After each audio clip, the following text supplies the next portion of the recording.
This is Thomas Wayne Riley, and you have found yourself in the American Southwest. This is the first in a long series over the Mexican War that took place between 1846 and 1848. In my usual fashion, I will begin the series and this episode from the beginning.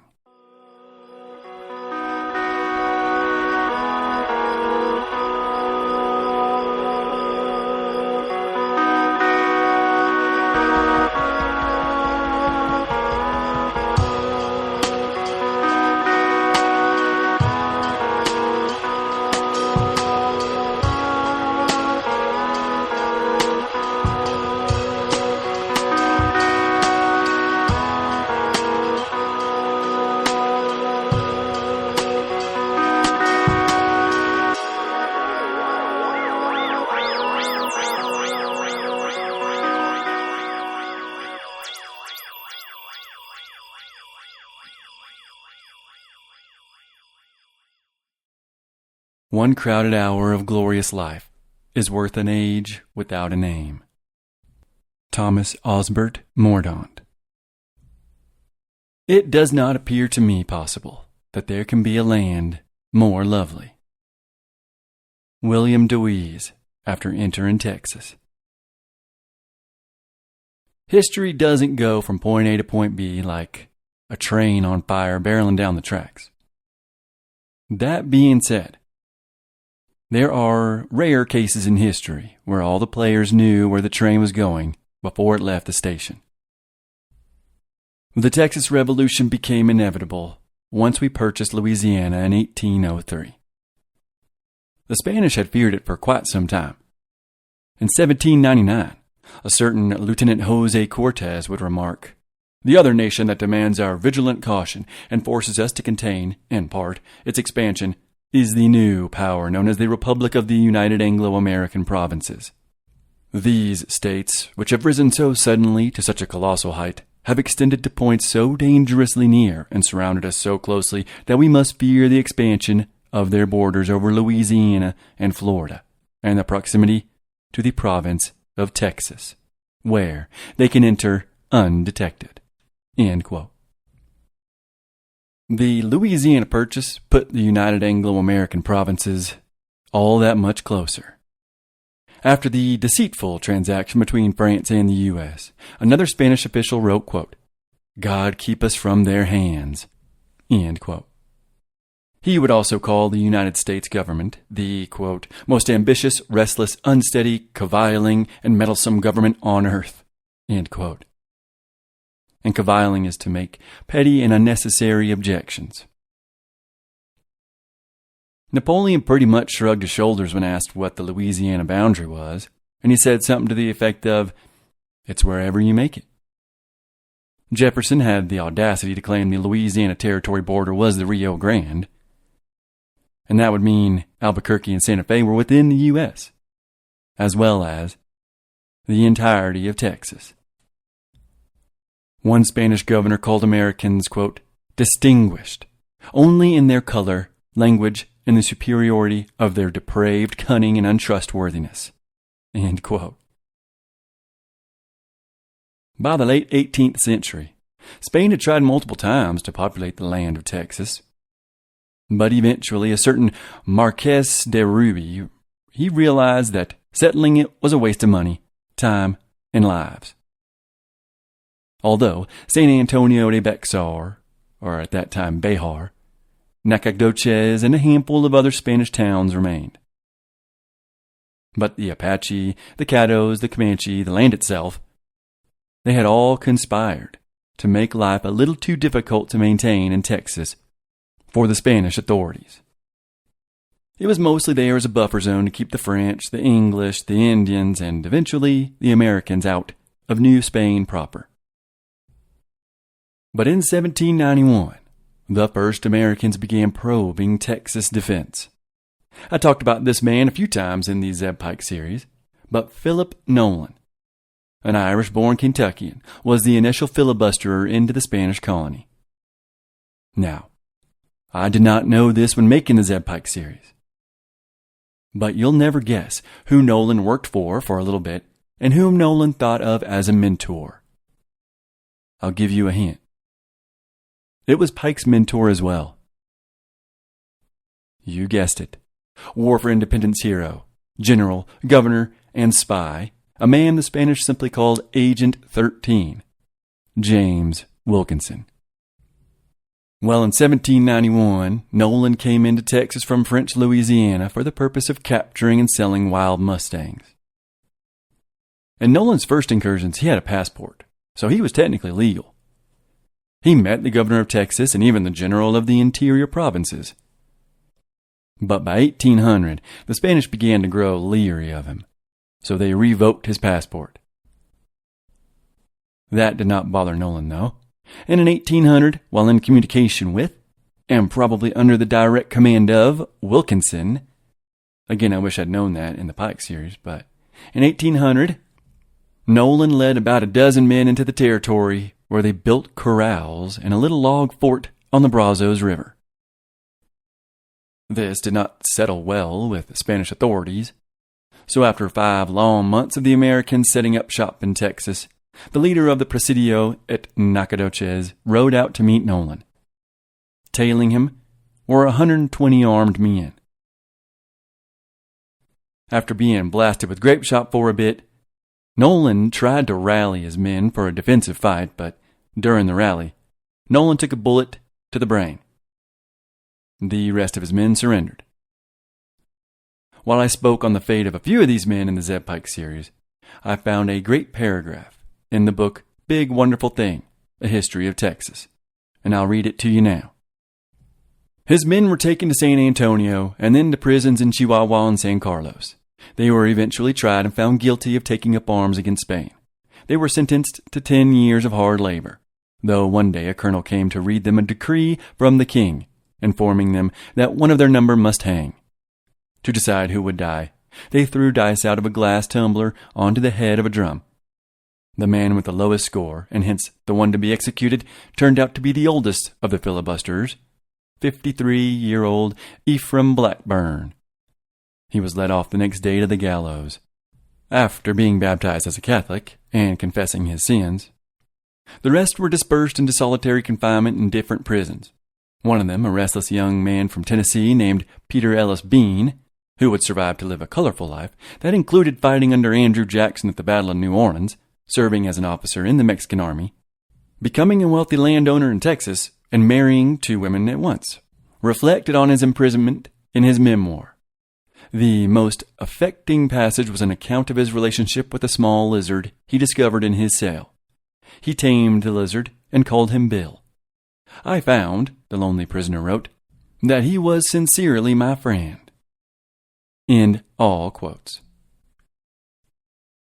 In 1800, Spain lost control of the Louisiana Territory and they were forced to give it back to France. But to back up a little, in the 1760s, after the 7 Years' War, Spain secretly gained control of all of Louisiana, from New Orleans to St. Louis and then to the west to their New Mexico barrier. But during the French Revolution, Spain would be forced to hand it all back, except for New Mexico. So it was time again for Spain to get serious about that buffer zone known as Texas. And they would indeed get serious.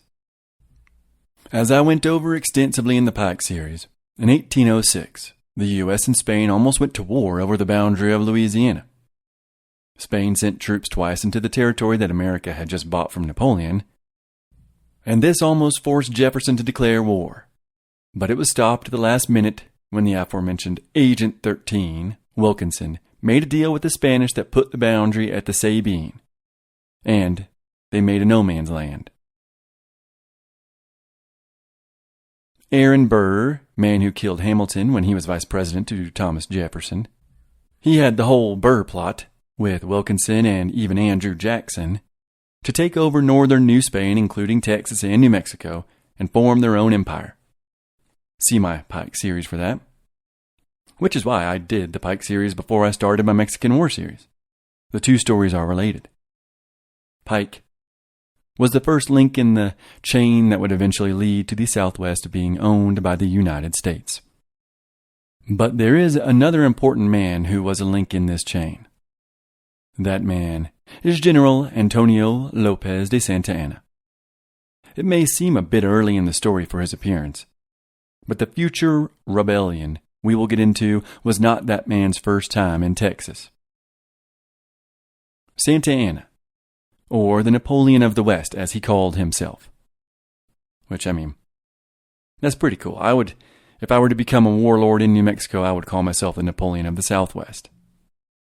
As a Civil War reenactor, I do in fact know how to load and fire a cannon.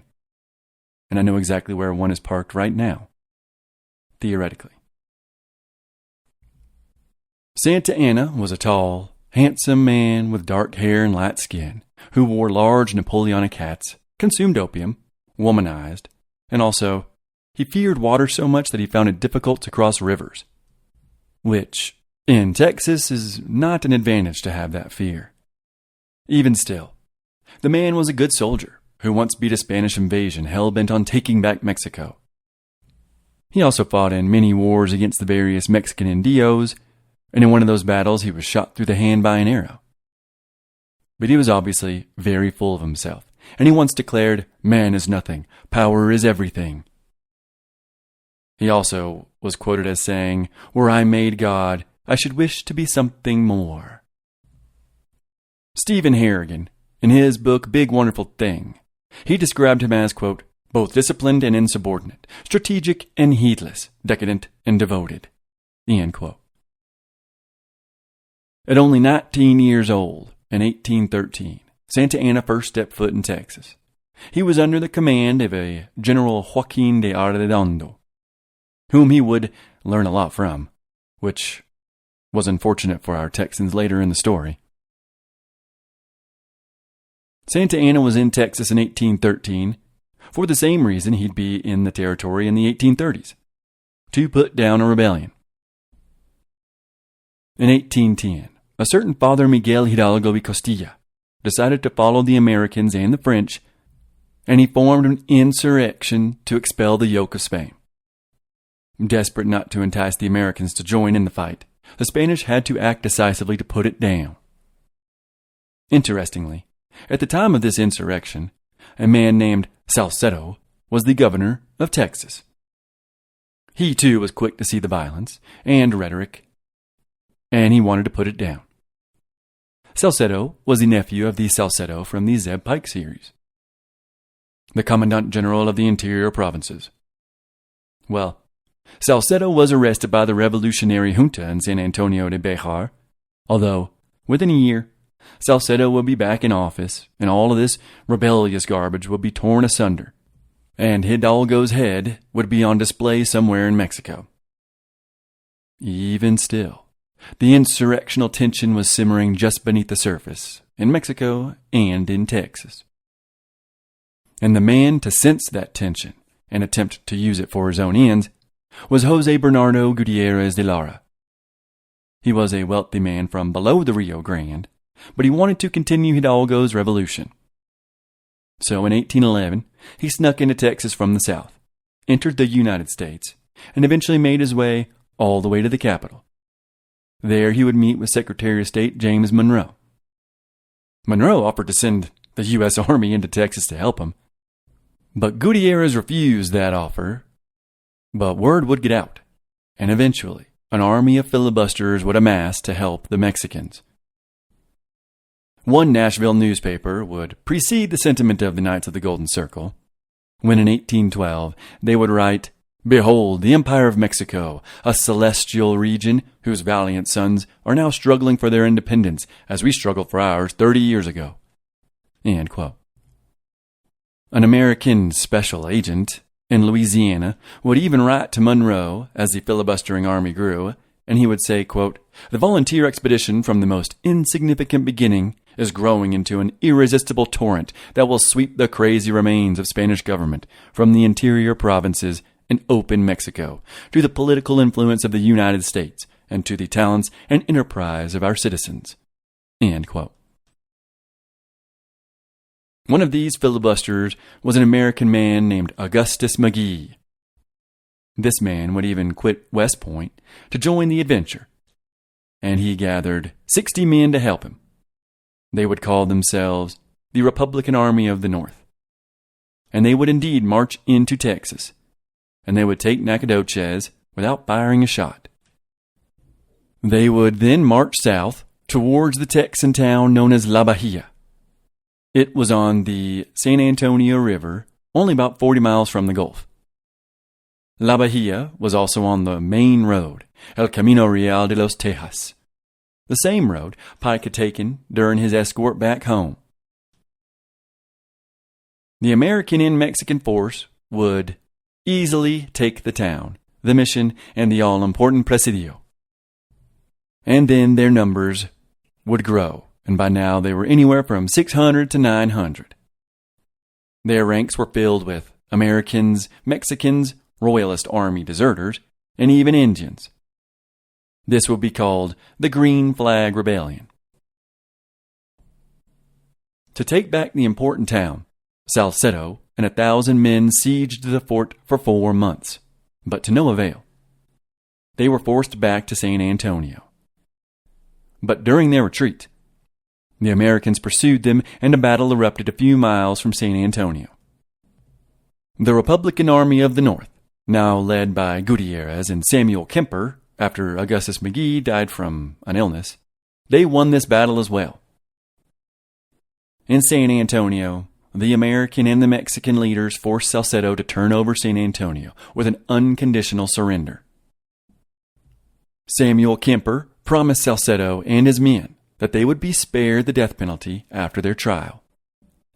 But after an unfortunate personal vendetta saw the Mexicans kill the men and brutally dismember them, the trust between Gutierrez and Kemper, and therefore the Mexicans and Americans, began to falter. And it very quickly crumbled. Many American filibusters either went home or went west, deeper into Texas. There were still enough men to fight off another attempt by the Royalists to take back the city, though. But Gutierrez was losing support. The Americans were taken over, even while losing their numbers. And not long after the incredible capture, the Republican Army of the North lost Gutierrez, who retreated back to the United States.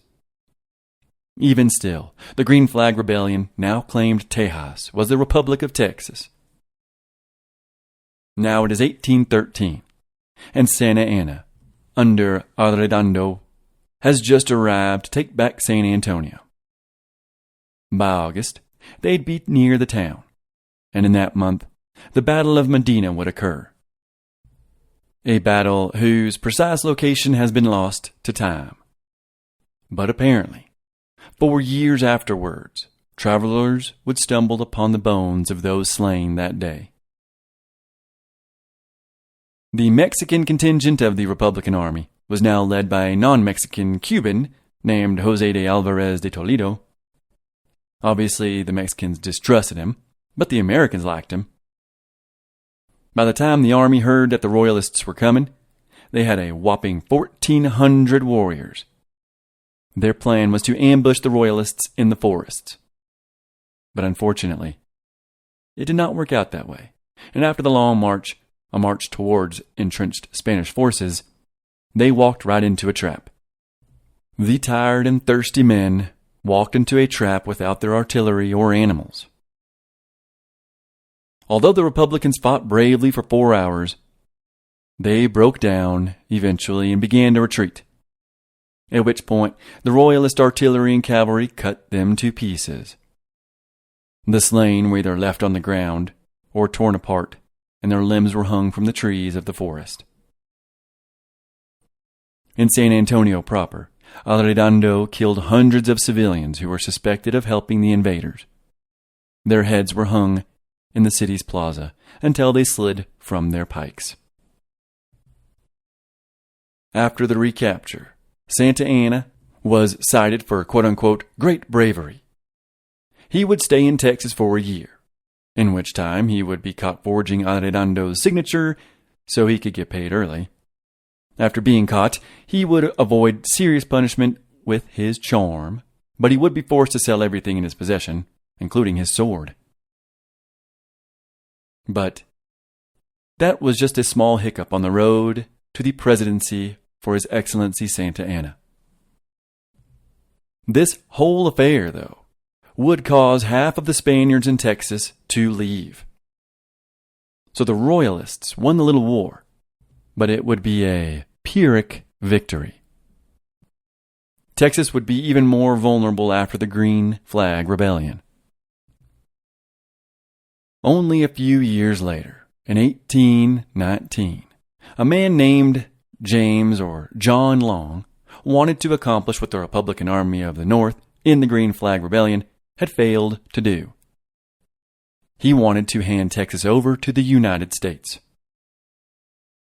Long was young, in his 20s, but he already had success in war. During the War of 1812, he had fought with Andrew Jackson's army at the Battle of New Orleans. After the war, he met his wife, who, I kid you not, was James Wilkinson's niece. Long would eventually raise an army of filibusterers of around 100 men. One of them would write, quote, "Our intention is to take the country, make an offer of it to the United States, and to be formed into a state or states." End quote. Again, it's a lot of KGC rhetoric before it was even born. 1819 was the same year in which the Adams-Onis Treaty was signed, which gave the United States a fixed boundary of the Sabine River. There was no more neutral ground. This still did not squelch the desire for the U.S. boundary to be the Rio Grande. And to add to that, it really did seem like Mexicans were about to gain their independence from Spain. Now was the time to take Texas for America. In June of that year, Long and his army would march across the Sabine and ride into Spanish Texas. By Long's side was the same Gutierrez who'd initiated the previous invasion. He also carried with him a flag. His adventurous wife would make him, which he would hopefully triumphantly raise.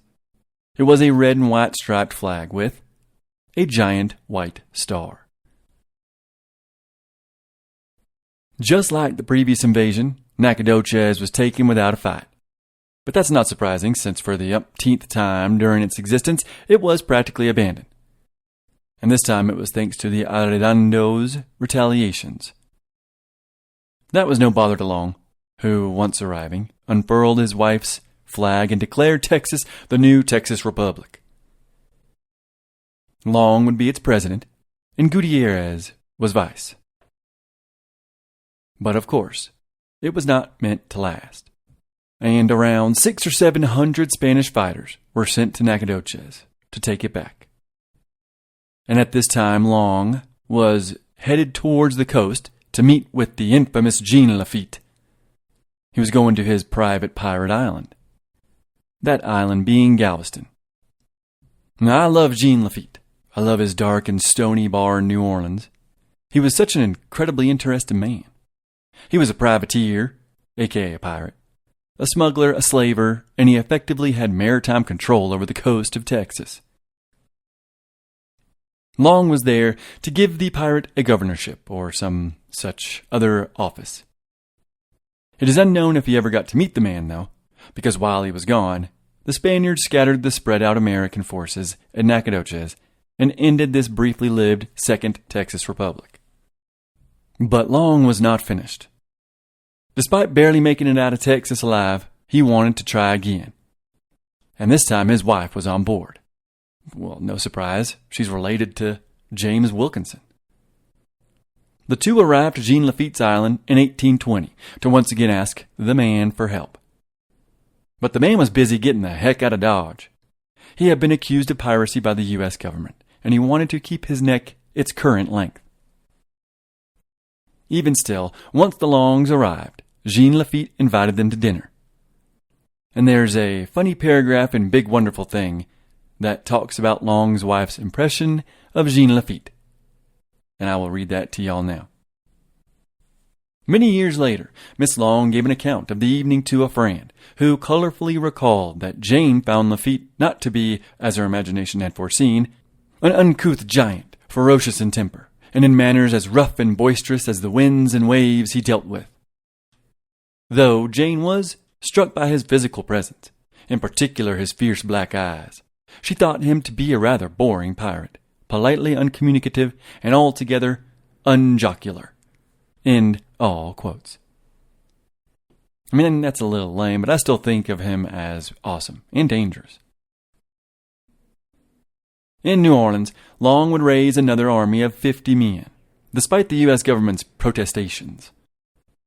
And then they would all sail to the now empty Galveston Island.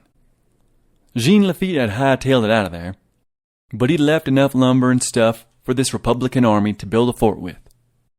And in this fort, Long acted like an actual leader, passing laws for the Republic that he saw was still in effect. He passed tariffs. He outlawed profanity. They even led a raid against the Karankawa Indians, a people I will talk about shortly. They even captured La Bahia, a town I will talk about a lot in this episode. But Long's dream wasn't meant to last yet again. In the meantime, Mexico had gained her independence from Spain. The people of Texas, what few there were happy with being Mexican now. And the La Bahia Presidio was taken back, which meant Long and his men were all captured. Everyone was then imprisoned for a little before being sent home. Well, everyone but Long. He was shot and killed in 1822. Jane Long, widowed now, stayed on that island near Galveston for quite some time, even after most everyone else had left. She'd give birth to what is thought to be the first Anglo born in Texas, although the poor girl would die at 2 years old. Jane Long would come to be known as the Mother of Texas after this, both on account of the child she birthed and the flag she created.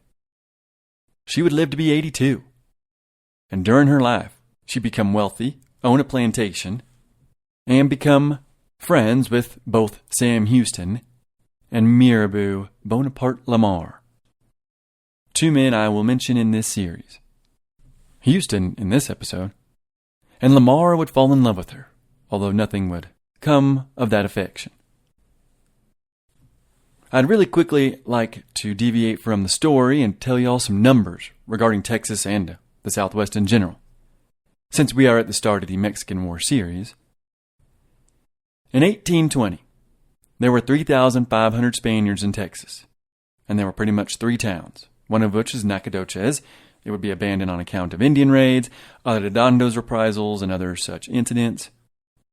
But by 1836, there were 35,000 Americans. By 1870, there would be 818,000 Americans in Texas. In 1845, 1 year before the Mexican War, there were 50 to 60,000 Hispanic New Mexicans in that territory. By 1870, the population was over 90,000. In 2 decades, the Americans almost doubled the population of a territory that had been taken by Spain almost 300 years prior. In 1845, there were less than 1,000 Hispanics in Arizona. By 1870, there were 10,000 Americans. 1845 saw California with 8,000 Hispanics. By 1870, the population would be 560,000. The Spanish conquered parts of the American Southwest, yes, mainly California and New Mexico, and Texas. But most of what we conquered and paid for in the Mexican War was only claimed by Spain. If you count Nevada, Utah, and Colorado, there were no known Mexicans living in those territories. But take a look at the numbers after the Mexican War. George Bagby's Tallman books recently reprinted Nathaniel Stevenson's 1912 Texas and the Mexican War, a chronicle of the winning of the Southwest. And in it, there is an amazing quote about Americans in Texas. Whatever motive may have guided them, thousands of Americans felt an irresistible desire to pitch their tents in the sunset. From every section, from every class, pilgrims were drawn to Texas, the very seat of fortune in the American mind during the 20s. Its noble woods, its great prairies, the land that could be had for next to nothing. These were potent magnets. Furthermore, it was the land of romance, of mystery. It was the borderland of the strange Spanish world.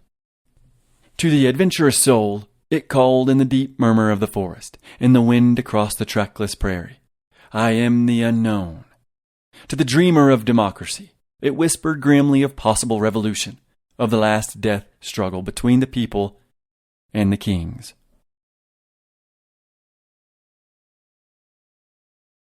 Moses Austin was leaving Texas after scouting for his future colony when he and his son's slave were attacked by a panther in the dead of night. Moses, within the past week alone, had already been robbed of everything he owned except his son Stephen's slave, and they were trudging back to the States when the cat attack happened. Obviously they survived, but by the time Moses reached Louisiana, he and his slave were both half dead. Moses had been granted a colony by the Spanish in 1821, which reversed Spain's long tradition of not allowing Anglos into the territory. A policy you can't blame them for after everything I had just recounted to y'all. Not to mention the Zeb Pike fiasco. But before Moses Austin could implement his colony, and probably on account of his terrible journey back to the States where he nearly starved and contracted pneumonia, he died. So it was left up to his son, Stephen F. Austin, to take up Moses' ambitions and head down south to Texas, where he was to attend to the fortuitous and fabled land grant. It was August 1821. Contrary to a lot of sources, mainly older ones, Stephen wasn't as reluctant to take his father's place as has been portrayed. By the time Stephen learned of his father's death, he was moments away from crossing the Sabine River, the Rubicon, thus crossing into Mexican Texas.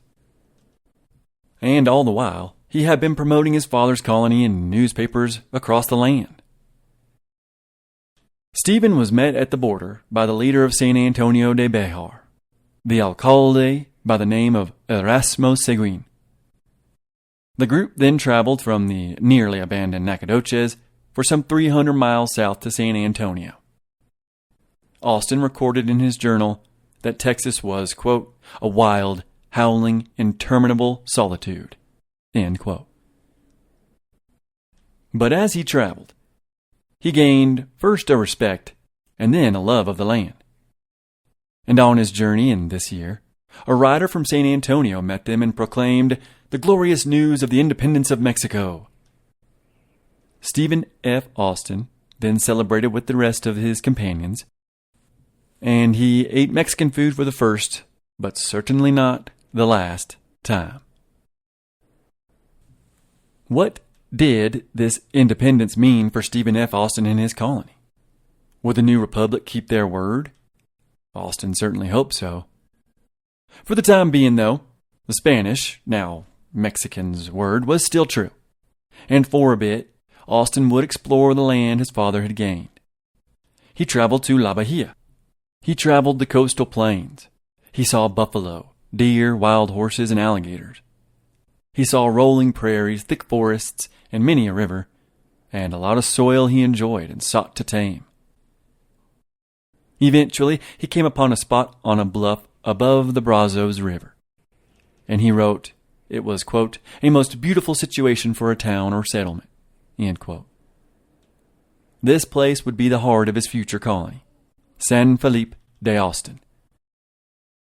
Although it would grow to an impressive size of up to 60 buildings, it would not survive the tense moments after the fall of the Alamo, which this episode will end on. Back in the United States, Stephen had his work cut out for him. He now needed to recruit settlers for his huge and beautiful and rugged colony in the heart of Texas. But that recruitment, it turns out, would not be a problem. Stephen's brother-in-law would write, quote, "It appears to be the general rage in every quarter to move to Texas," end quote. And then, before long, the following year of 1822, Austin's famous Old 300 were already building homes in the land grant. Sure, these Americans turned Mexican Texans were to become strict Roman Catholics, only speak Spanish, and form militias to fight off the Indians. But none of that mattered to the enterprising colonists. They were lucky enough to be reenacting their ancestors' lives and adventures, carrying on the American dream. While being a Mexican and converting to Catholicism were annoying, and also mostly ignored, that third requirement of forming militias would see no arguments from the incoming tide of Anglos. The converting to Catholicism, though, was only on paper for now. For the first year or so, there were no priests to even baptize him. That opportunity wouldn't come until a drunk Irish priest arrived by the name of Muldoon. And he was so flimsy with the sacraments that the old 300 called themselves Muldoon Catholics. But a huge problem did arise for Austin and his colonists when the recently formed Mexican government had second thoughts on this American enterprise. Ever the problem solver, though, Austin got on his horse and headed to DF, or Mexico City, to sort it out. He would eventually make it, but not before being robbed by Comanches of everything he owned. Amazingly, the man would spend a whole year down in Mexico City, and during that time, he would run into Wilkinson, who at that time was begging for a land grant of his own in Texas, which he will never get. During this year, Austin would see the Mexican emperor be crowned, as in he would be in attendance. He would also pledge his fealty to the man Iturbide. He would also, amazingly, write a constitution for the new nation, a constitution that probably never saw the desk of Iturbide, especially since that Mexican constitutional monarchy lasted a mere blink of an eye. Iturbide was ousted shortly after his coronation by none other than Brigadier General Santa Anna. During this time in Mexico City, though, Austin learned Spanish, and he became intimately familiar with Mexican politics, which ultimately allowed him to keep his colony during this turmoil. And Mexican politics is just always turmoil. And they probably always will be. The colonization law that Austin depended upon was ultimately passed by this new government. But the villain of this story, Santa Anna, had it struck down. Now, it would be reinstated after a bunch of lobbying by the various Americans, which would eventually allow Austin to finally return to his leaderless colony. The first years were tough in the Austin colony. Crops died, the land was harsh, Indian attacks, mostly by the Karankawas. Those attacks killed many. The Karankawa Indians were seasonal movers. During the summer, they hunted and harvested on the prairies, but during the winter, they lived along the bays of the Gulf. And they used canoes to paddle out to the islands. They had a very distinct form of longbow, and they used it very well to catch fish. The Karankawas were also very tall. Everyone who saw them seemed to mention this. Their bodies were tattooed, and they mostly walked around naked. Oh, and they practiced ritualistic man-corn. So they ate the dead bodies of their enemies. Austin would write of them and say that they were the, quote, universal enemies to man. They killed off all nations that came in their power, and frequently feast on the bodies of their victims, end quote. He would also say, an American population will be the signal of their extermination, for there will be no way of subduing them but extermination, end quote. And y'all thought that I wouldn't bring up man-corn. But a quick aside, in 1528, so 300 years before our present story, the Karankawa came across their first pale face. The skinny, bearded, hungry white man had stolen some fish from their camp and was carrying it towards the beach. 3 of the Karankawas followed him, only to run into 40 other pale men and their smashed raft, a raft complete with a mast and sail, much larger than their canoes. Eventually, after 100 other Karankawas came to gawk at this never-before-seen sight of 40 starving, weak, and strange white men, 2 of the near-death men got up and came over to communicate that they came in peace. After some more sign language, the Karankawa said, "We'll be back the following day with food," which they were. But things had changed. Now there were almost 80 men laying about. Everyone was near death and freezing. And this greatly upset the Karankawas, who set about building fires and feeding the men what they could. This group of Spaniards, if you have not guessed, was the Narvaez expedition, the disastrous exploration and colonization project that would give rise to the great adventure of Núñez Cabeza de Vaca, the man who would slowly make his way back to Mexico City with his black slave Esteban. They would encounter the Humanos, possible descendants of the Mogollon or Anasazi, still not sure about that. He'd become a sort of holy healer, and he would hear tell of the famous 7 cities of Cibola, which would entice the Spaniards enough to send Coronado north into New Mexico, which would ultimately lead to the conquering of New Mexico by Juan de Oñate. But now back to the 1820s. A bunch of Americans fled from the Karankawas. Crops died. But Austin, once he'd returned from the southern capital, turned it all around. He called his colonists his family, after all. He was serious and dedicated. It would cost him his social life and probably his health, and definitely his youth. Austin would appoint alcaldes or mayors. He established some laws, and he formed ranging companies, a sort of precursor to the Texas Rangers. They would ride on horseback and attack the Indians instead of waiting to be attacked. These Rangers would eventually run off the Karankawas. They would be pursued south of the Rio Grande, where they became just another Mexican Indian group, just like the Humanos had done before them and countless others before the Humanos. Texas was heaven for men and dogs, hell for women and oxen. A known saying from the period.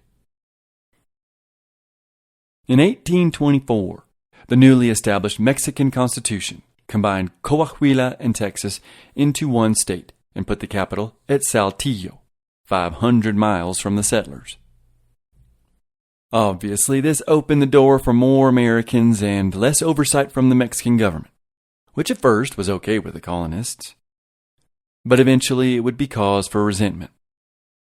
500 miles across rough terrain was a long distance back then. The colonists were underrepresented in state government, and getting anything done took a lot of time.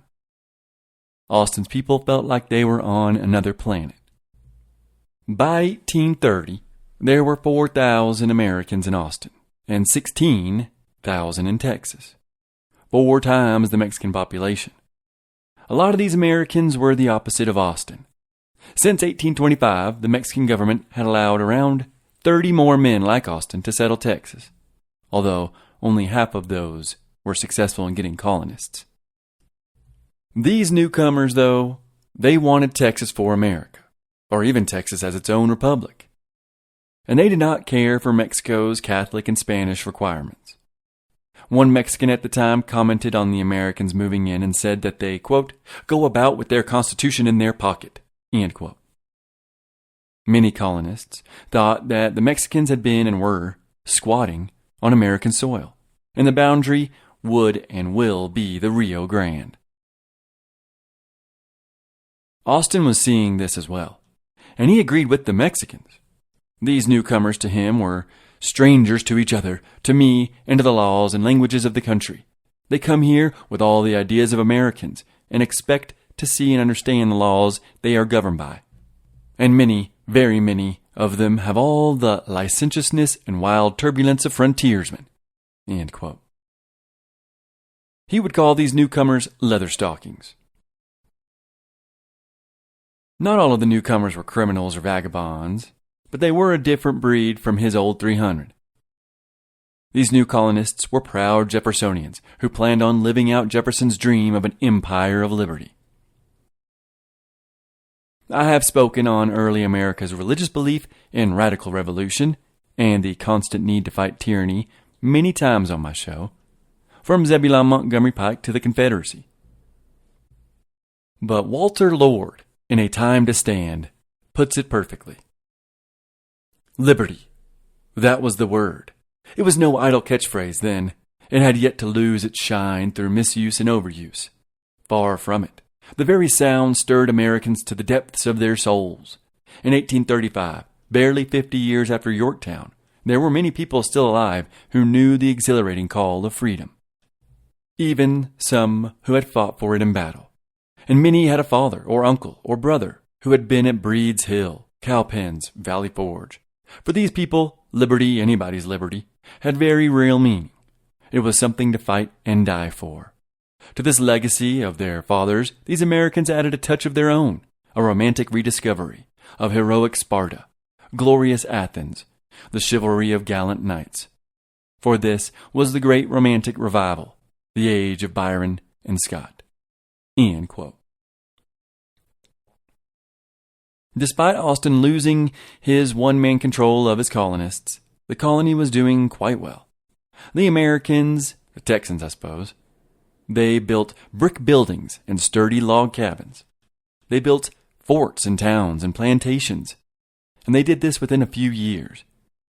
Whereas the Mexican Texans still lived in huts or thatched buildings. Not all of them, of course, but most of them. The Americans also planted a ton of cotton and corn. But the slave-owning Texans were able to produce 10,000 bales of cotton in 1833 alone. One of the first real problems the Americans had in Texas, which was kind of surprising, but it was the complete lack of organized religion. Sure, the people got baptized into Catholicism, but that was because they had to in order to own land. Very few of them converted in their heart. Then the problem of a lack of central government arose as the numbers grew. This problem is surprising, since one early Texan, John J. Lynn, once proudly remarked that, quote, a live mastodon would not have been a greater curiosity than a tax collector. End quote. Austin was a one-man government, but he couldn't sustain it, and the capital was 500 miles away, and all but useless. The courts were a joke. Paperwork was impossible. Then there was the problem of the Mexican Constitution. It strictly prohibited slavery. Not only did it prohibit new slaves, but it also freed all current slaves. Austin and his colonists could not thrive without the institution. Austin would even say that without slavery, we will have nothing but poverty for a long time, perhaps the rest of our lives. End quote. Something would have to give on that front. And eventually something did. The state constitution of Coahuila and Tejas changed the wording to mean you can't have slaves, but you can have servants. And then trouble brewed when a Kentucky senator's son, Hayden Edwards, formed yet another rebellion in Nacogdoches. He proclaimed the brand new country of the Republic of Fredonia in northeast Texas. It was made up of Cherokee Indians, leather-stocking, squatters, and even ex-filibusterers from decades past. Austin could not let this stand. So he allied himself with the Mexican militias and marched on the new republic. But when he got there, everyone had already fled back to the United States.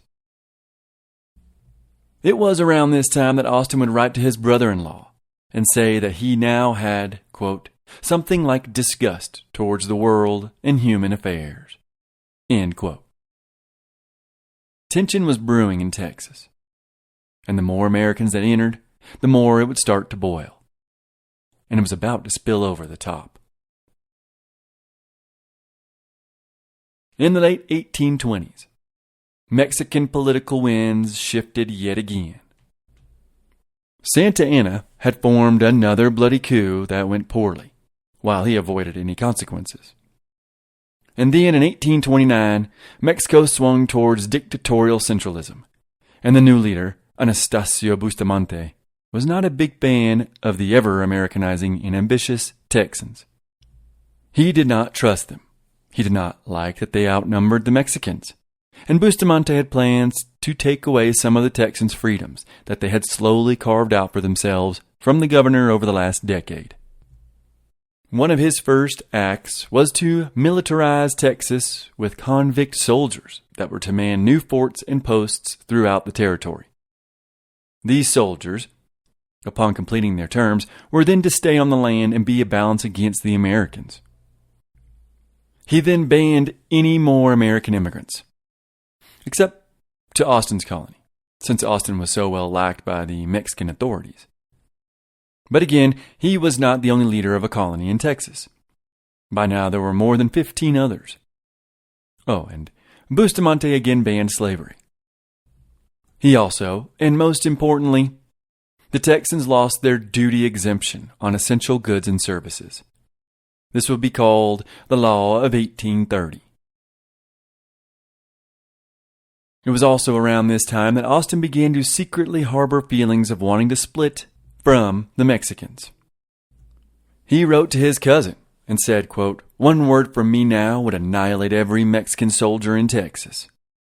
He would even say, "We shall go for independence and put our trust in ourselves, our rifles, and our God." End quote. The banning of new colonists did nothing to stem the tide of Americans who were now pouring in. But the other acts made Texans leery, while also making them lose favor with Austin, who was still touting Mexican honor and goodwill, at least publicly. And in this waning influence of Austin, a radical, freedom-seeking Texan named William Wharton began to arise. And with him, a small but militant faction of Texans began to grow. They would call themselves the War Party. And then, in 1831, an American-born mercenary in the Mexican army, a man named John Davis Bradburn, a man who had been with the Republican Army of the North, but had since switched to the Mexican side. Bradburn caused a stir at a place called Anahuac. It was a fort on Galveston Bay, which was in charge of collecting tariffs that no one wanted to pay. Bradburn was a cruel military leader towards the civilians, and his Mexican troops have been described as being, quote, "men of a most depraved character, while they were believed to be as cowardly as they were wicked and ignorant." End quote. A young man named William Barret Travis on the cover of this episode, after telling Bradburn jokingly that 100 angry colonists were coming, Travis would get himself arrested. His hands and feet would be bound, and he would be thrown in front of the small presidio. Bradburn ordered his troops to shoot Travis if the civilian mob, which was no longer a joke, came for Travis. His reply to the 100 angry Texans who had marched to the presidio was, "Blaze away upon the fort." William Travis was a 21-year-old Southern, born in South Carolina, but raised in Alabama. He was a tall, skinny, red-haired romantic who believed he was destined to have a splendid future, or an early death.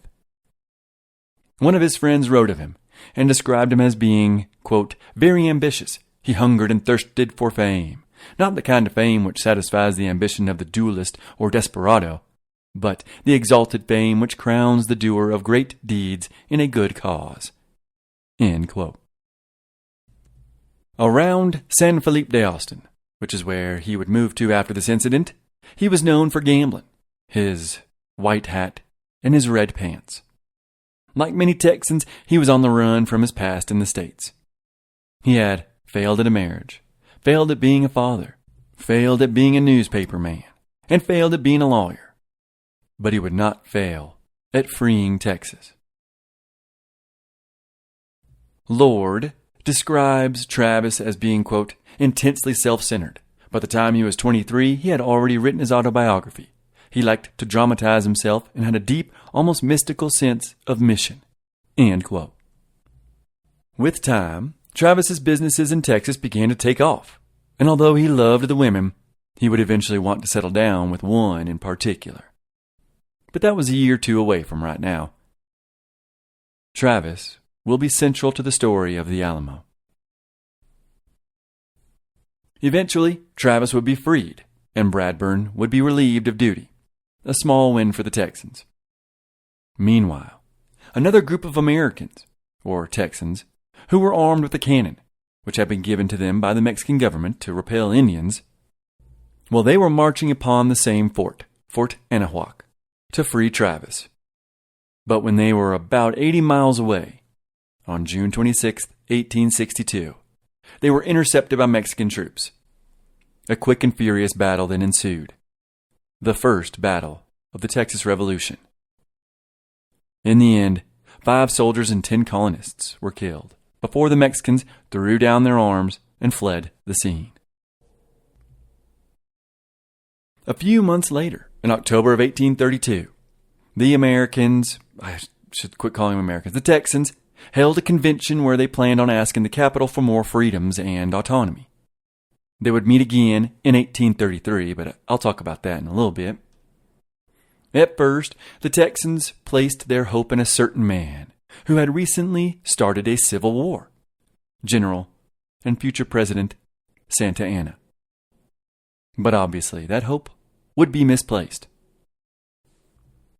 In 1832, Santa Anna had started a civil war that he was about to win against Bustamante. And he would indeed win in January of 1833. As I mentioned, the Texans welcomed this news, at first. But soon they would lament the day that Santa Anna took power in Old Mexico. Now enter Sam Houston. It is late in 1832, and the 6'2", 39-year-old rode alone into Texas with a special passport in his pocket that had been issued to him by his good friend, who was also the President of the United States, Andrew Jackson. Houston had orders to meet with a Comanche, but his true goal was to settle in Texas and form a new colony for the Galveston Bay and Texas Land Company. Or, if the rumors are to be believed, he was in Texas to make sure that it became part of the United States, especially after Andrew Jackson's failed attempts at outright buying it from Mexico multiple times. David Nevin in The Texans, which is one of those awesome brown leather-bound Time Life books that come in a huge series. My wife and I have the whole series. I used it as the base for this episode before reading, 4 other books. Well, Nevin writes this of Sam Houston. A tall, powerfully muscled buccaneer of a man, volcanic temper, brave beyond measure, possessed of profound notions of patriotism and honor. He was ready to fight at the first summons of a trumpet or at the mere whisper of an insult. On his body he bore battle scars that he displayed like the rosettes of honor earned by his contemporaries on the battlefields of Europe. Bearing his torso, he was wont to declare himself a humble Republican soldier who wears his decorations here. Yet, this rough and tumble warrior could exhibit infinite patience when it suited his mood or seemed to advance an inner-directed design. End quote. When Houston was a teenager, after being moved from Virginia to Tennessee, he ran away, and then he was adopted by the Cherokees, whom he lived with for 3 years. He preferred their freedom to the tyranny of his family, or so he said. He would later write of this time, and say that he spent it, quote, wandering along the banks of streams, side by side with some Indian maiden, sheltered by the deep woods, running wild, sleeping on the ground, chasing game, living in the forests, making love, and reading Homer's Iliad. End quote. But that came to an end when he joined the army at 20 and fought in the brutal Creek War alongside Andrew Jackson. He went from living with the Red Man to killing him. He also got injured 3 times in the Battle of Horseshoe Bend, which greatly impressed his new friend, Andrew Jackson. One of those injuries was an arrow to the groin as he was climbing over the Indian fort's wall. Later in the battle, after the arrow wound, Houston would charge alone into a ravine against the Creek's last stand. He would take a bullet to the shoulder and one to the arm. The man was a warrior. After being promoted and then assigned as an agent to the Cherokees, he had a falling out, you could say, with John C. Calhoun and the Army, and he quit. He then became Attorney General of Tennessee, a militia commander, U.S. Congressman, and then Governor of Tennessee. He was so close to President Andrew Jackson that many thought Sam Houston was destined to one day be president, Jackson's very own heir. But that rise to fame and power ended abruptly when an ill-fated marriage lasted only a few months, maybe only a few nights, maybe not even through the first night. He would resign as governor and wander off into the woods to rejoin his Cherokee brethren, who had since been moved to Arkansas and Oklahoma. President Jackson would declare of this, "My God, is the man mad?" To give you a picture of Sam Houston, on his way out to the Indians, 2 men from his wife's family found him aboard a ship on the Arkansas River, and they attempted to find out why he left her and the state and his job. His reply was, "If any wretch ever dares to utter a word against the purity of Miss Houston, I will come back and write the libel in his heart's blood." On the other hand, his brief wife, 2 days after they were married, watched her new husband having a snowball fight outside with their friend's 2 young daughters. She would remark, during the playful exchange, "I wish they would kill him." So who knows what happened between Houston and his wife of a couple days. On this boat trip on the Arkansas, though, after he had resigned, Houston remained consistently drunk. And at one point, he almost leapt from the ship to end it all. But at that moment, he would later write, "An eagle swooped down near my head, and then, soaring aloft with wildest dreams, was lost in the rays of the setting sun. I knew that a great destiny waited for me in the west." End quote. What probably truly happened is that Sam Houston met another man on the ship who convinced him to maybe one day move to Texas, the land of promise, the land of milk and honey. That man, that may or may not have met him, would be the famous knife fighter, Jim Bowie. The man who is described as being greater than Caesar, nay, nearly equal to Odin or Thor. Jim Bowie's father, a Georgian, had followed Daniel Boone to Spanish Missouri, future French Louisiana, which means Jim Bowie was from the swamps of Louisiana, and he was described as being raw-boned big and rawhide tough. And apparently he was known for lassoing and then riding alligators and deer.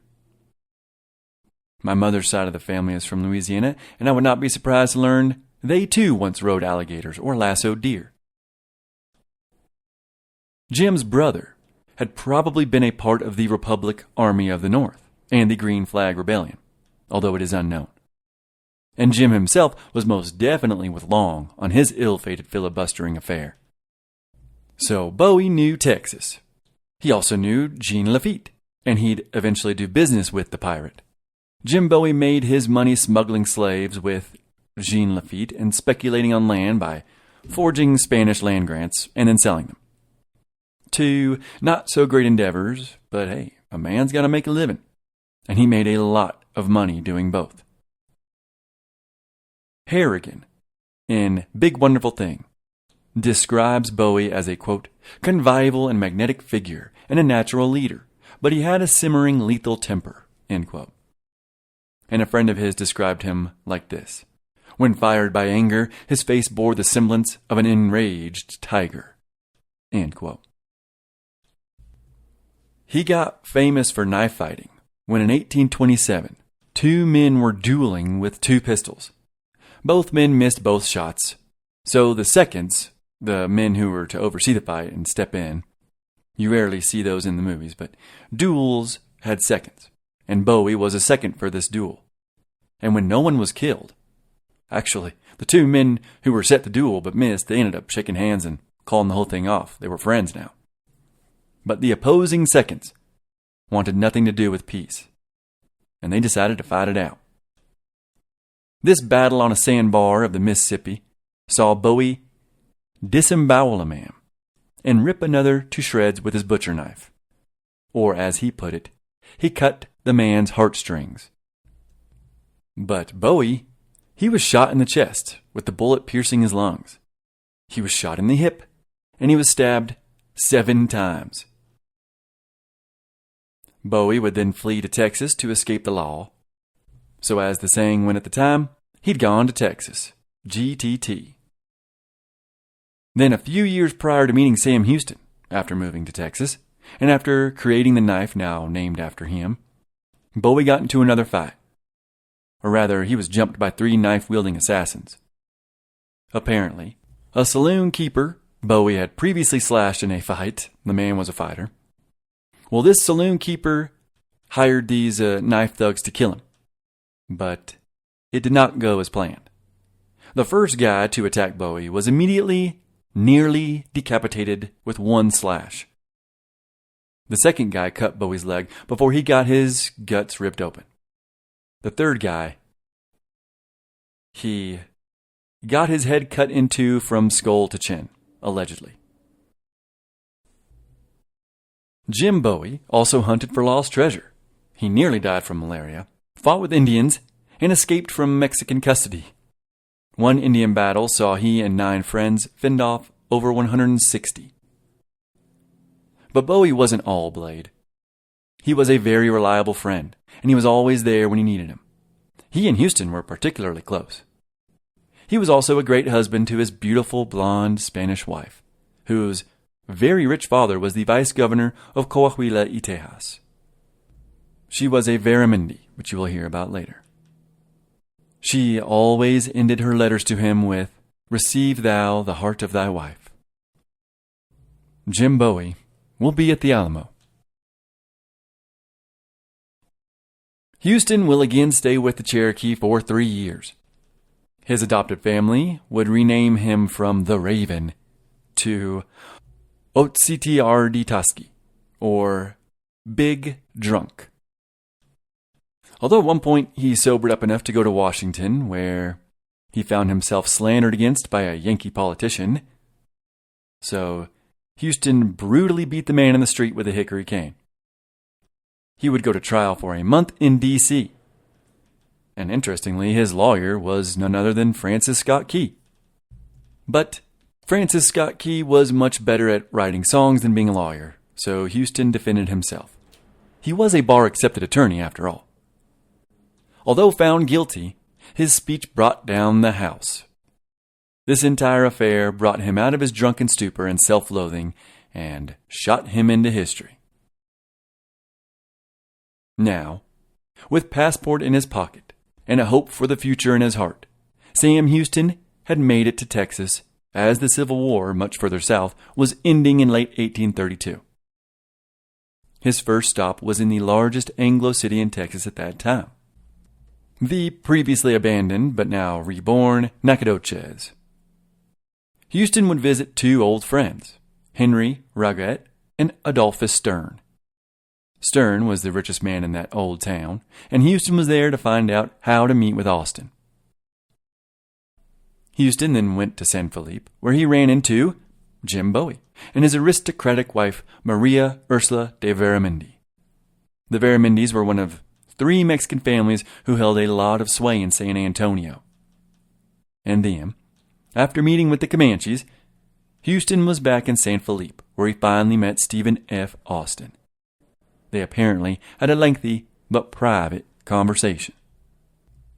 These 2 men are the founders of Texas, really. 2 of the most important men in its history. And they were 2 very different men, with very different ideas about the future of Texas. Austin, well, for now, wanted to remain Mexican.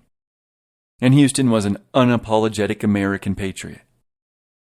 Austin, I believe, could see the writing on the wall. He would later write, possibly about he and Houston, he would write, quote, "A successful military chieftain is hailed with admiration and applause, and monuments perpetuate his fame. But the bloodless pioneer of the wilderness, like the corn and cotton he causes to spring where it never grew before, attracts no notice. No slaughtered thousands or smoking cities attest his devotion to the cause of human happiness, and he disregarded by the man of the world as a humble instrument to pave the way for others." End quote. In no time at all, Houston had begun to rise in influence amongst Anglo-Texans.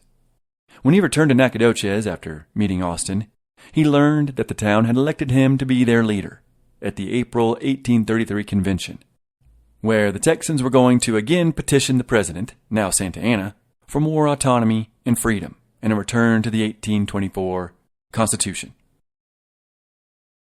After accepting this honor, and after having traveled some 500 miles through the territory, Houston wrote a long letter to the president, Andrew Jackson, in which he basically says, "Look, the Texans want to be free.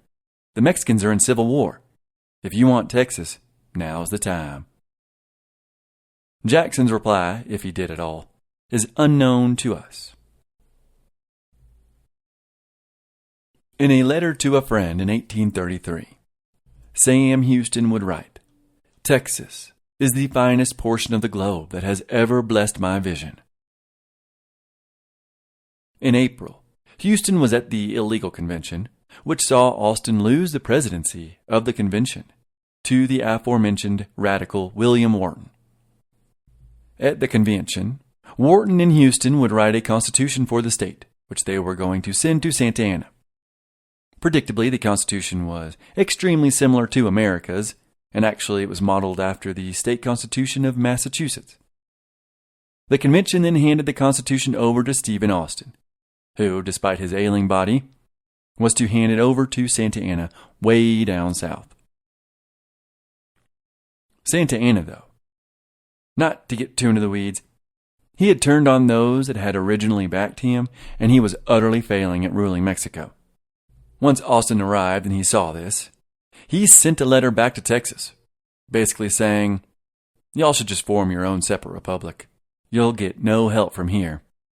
He wrote, quote, "The fate of Texas depends upon itself and not upon this government." End quote.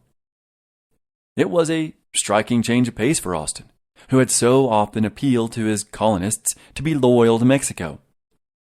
But he could see what was happening in the capital, and he had no more faith in that government. And now his private written words were becoming an outwardly public sentiment. Eventually, Austin did finally see Santa Anna, and to his surprise, the president reversed the 1830 Immigration Act. With that win, Austin headed back home to Texas. And on his way, he probably passed the angry letter he had foolishly sent to San Antonio, which was now on its way back to Mexico City. The Mexican Texans were shocked at its contents when they had read it, and they'd immediately sent it back to DF. Once it reached Santa Anna's desk, he read it for what it was: open rebellion by the Anglo-Texans. Santa Anna immediately ordered the authorities to find Austin and arrest him, which they did in Saltillo, the Coahuila y Texas capital. Austin was then shipped back down to Mexico City, where he spent 3 months in solitary confinement and an entire year in jail. He would be released after that year, but he was to remain in Mexico City, essentially under city arrest. All the while, Austin was imploring his Texan colonists to cease any more subversive acts and quit talks of rebellion, which the colonists did. During this time, cholera struck the territory, and it killed quite a few Anglo and Mexican Texans, including Jim Bowie's wife, their children, and nearly her entire family. Heartbroken, the man returned to the bottle. It would take him months to recover from the grief. Even Austin got cholera during this time while he was in Mexico, and he almost died. He wrote of how he watched healthy people die within hours. Houston also returned to the bottle while he was practicing law during this quiet time from 1833 to 1835. While rebellion was still brewing under the surface, the repeal of the 1830 laws kept the territory pacified, for now. More Anglos flooded in, their representation in Saltillo grew, laws were reformed to make more sense, and land became easier to acquire. But on the flip side, Santa Anna was going nuts in the capital. He installed a fake Congress, passed a ton of sweeping laws, and deposed Federalist governors, which included the government of Coahuila, Texas. Soldiers marched to Saltillo and arrested the government. The soldiers were led by Santa Anna's brother-in-law, General Martin Perfecto de Cos. You'll hear a lot about him. The Anglo-Texans grew worried. They asked Sam Houston what to do. He said, "Wait, we're not ready." He wrote, "Unrestrained ebullitions of feeling would be likely to plunge Texas into a bloody struggle with Mexico before she was prepared for it." End quote. Then, on June 21st, 1835, almost 3 years after the first battle of the Texas Revolution, at the same garrison which spawned that first battle, at a place called Anahuac, the Mexican military leader seized an Anglo merchant ship. Texans naturally gathered. As they discussed what to do, a Mexican courier arrived. He was immediately seized by the crowd, who then read his 3 letters that were addressed to the hated leader of Anahuac. And much to their horror, all 3 letters were bad news. This is when they found out the state government had been disbanded, and Santa Anna's brother-in-law had been put in charge. The second letter stated that troops were on the way to secure Texas. And the third letter declared that once the other states had been put down, Santa Anna was personally leading an army into Texas to punish the Americans. The simmering rebellion was about to boil over. When Texans to the west in San Felipe de Austin heard the news, the aforementioned William Barret Travis gathered an army of 25 men and 1 cannon and headed towards Anahuac. They were going to beat General Coase to the fort, which they did. They arrived on June 29th, and they fired 1 cannonball. Travis then declared that the Mexicans had 15 minutes to surrender or they'd be quote-unquote put to the sword. With that, the entire garrison was abandoned. The 45 men promised to leave Texas and never return. When an excited Travis returned to San Felipe, fearing retribution, the Texans were quite mad at him. They wrote letters apologizing to Santa Anna. Travis was even forced to write a letter and apologize.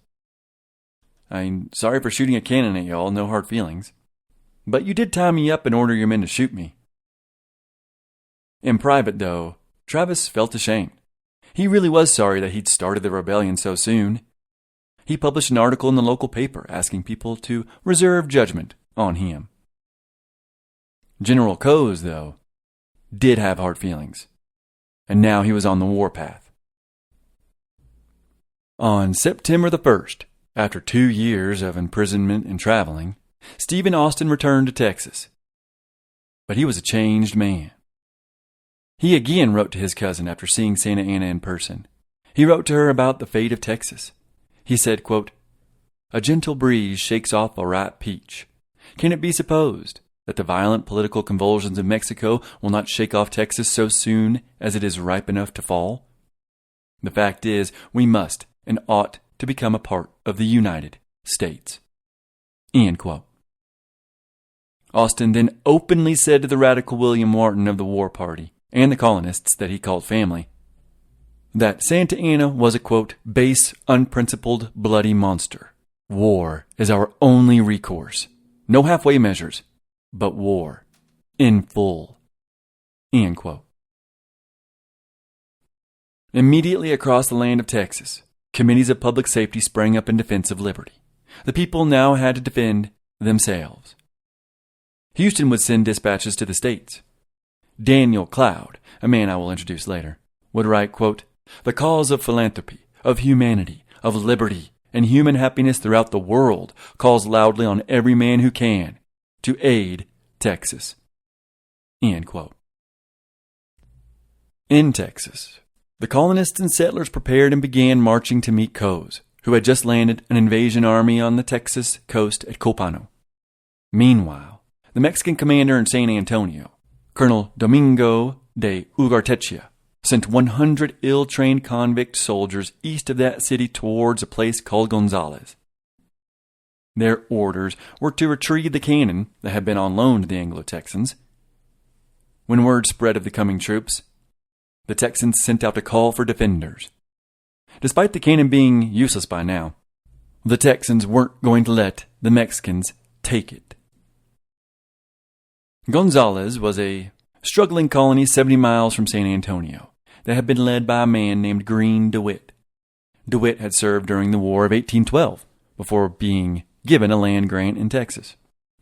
DeWitt most likely died of cholera, like so many had recently, but before he passed away, being on the frontier and all, he asked the Mexican authorities in San Antonio for a cannon with which to defend his small settlement against the Indians. But now, Ugarteche wanted that cannon back, so he sent troops who were stationed at the Alamo to go get it. The only defenders available for Gonzales were the troops heading towards Coes, but when they got word, they turned around and rallied towards Gonzales.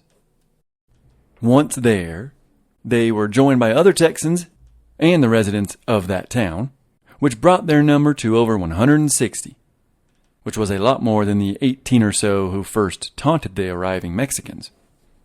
The Texans were on the north side of the Guadalupe River, and the Mexicans were on the south side. Rain had swelled the untamed river, and all the crossing ferry boats were on the Texan side. During the standoff, DeWitt's daughter sewed a flag from her wedding dress before painting a cannon and a certain phrase upon it. The Texans then strung up this banner over the all-important cannon. The banner famously and defiantly declared, "Come and take it." On September 30th, 1865, the Mexican forces saw the banner and the defenders from their side of the river, and they were quite confused. They were only there to take the cannon, not fight a war over it. But a war is what the Texans wanted, and they would be bringing it shortly. When the Mexicans first showed up, the Texans buried the cannon in a peach orchard, as the 18 men, including Almoron Dickinson, a man I will talk about a lot later, while they were all taunting the soldiers. But now the cannon had been dug up. The men had gathered metal pieces in town since no cannonballs existed. They loaded their rifles and shotguns. A War of 1812 veteran and Reverend W.P. Smith gave a sermon in which he talked about the American Revolution. He would tell them, quote, "The same blood that animated the hearts of our ancestors in 76 still flows in our veins." End quote. The Mexicans were informed of all this from an Indian scout, so they moved their camp in an attempt to look for a better river crossing spot. They would move 7 miles upriver. Meanwhile, with the Mexicans moved, the Texans crossed the river using the ferry, all 180 of them. 50 of them were mounted on horses, and they, of course, brought the cannon. Then they began the 7-mile sneak attack. It was very early and foggy on the morning of October 2nd. But according to Lord, quote, "Someone tripped. A rifle went off. Shouts of alarm in the Mexican camp. The Texans halted uncertainly, and at this moment the fog lifted, showing the two sides facing each other about 300 yards apart. It was almost like a stage curtain going up." End quote. Stephen Hardin describes it differently, though, in his excellent Texan Iliad. He says a dog began to bark, and a Mexican attempted to shoot in its direction. Then the Texans fired at the Mexicans, or maybe the other way around. The fog clung to the earth, so the Mexicans moved to a better position, while the Americans laid in wait.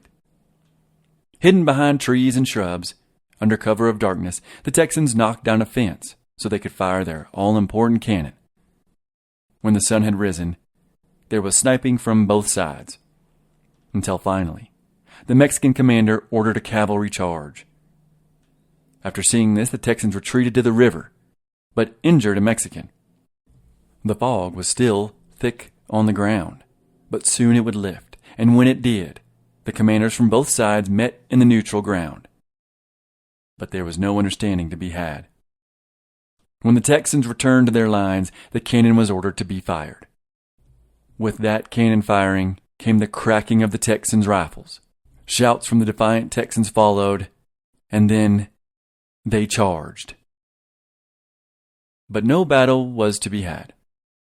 With 1, maybe 2 dead, the Mexicans were already retreating to San Antonio. The cannon and the Texan rifles had done their job. 1 Texan was injured, though. The first casualty of the Texas Revolution. Well, revolution proper.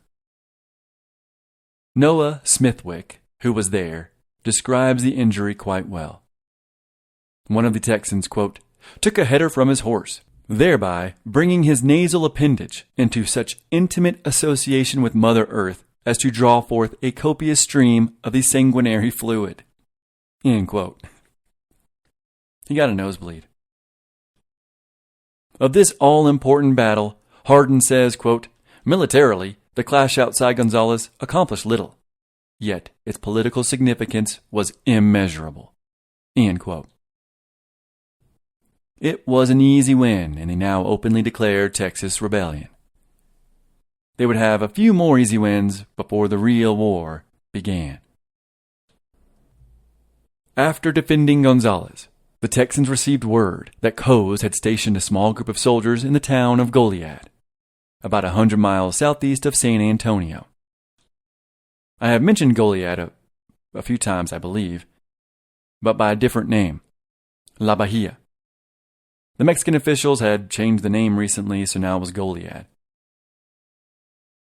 The Mexican soldiers, though, they were there to protect a battery of shot and powder and to keep the road to the Gulf open to Coase and his troops.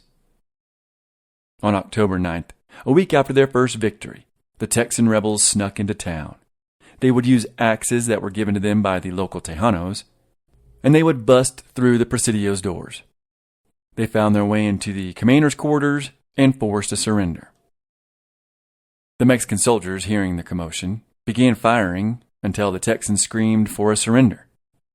One colonist rebel, who could speak Spanish, would yell to the soldiers that they would, quote, massacre every one of you unless you come out immediately and surrender. Come out quick. A Mexican responded with, oh, do, for God's sake, keep them back. We will come out and surrender immediately. This decisive win actually cut off the road from the sea for the Mexicans, the same sea which had brought Coase and his men, which meant any future invasion would have to be from the south by land, which was a much tougher journey, as you'll hear about later. But it also meant that Coase, over in San Antonio, could not be given further provisions. He was cut off. Another easy win for the Texans, whose spirits were now flying as high as the Come and Take It banner. It should be noted that the captured Mexicans were sent to Austin, who treated them gentlemanly and then released them back to go home. This will happen again after another win, but it will not happen to the Texans once Santa Anna arrives. In Nacogdoches, once Houston heard of the fighting in Gonzales, he rallied the men of that city and became their commander. He would say at that time, quote, the morning of glory is dawning upon us. The work of liberty has begun.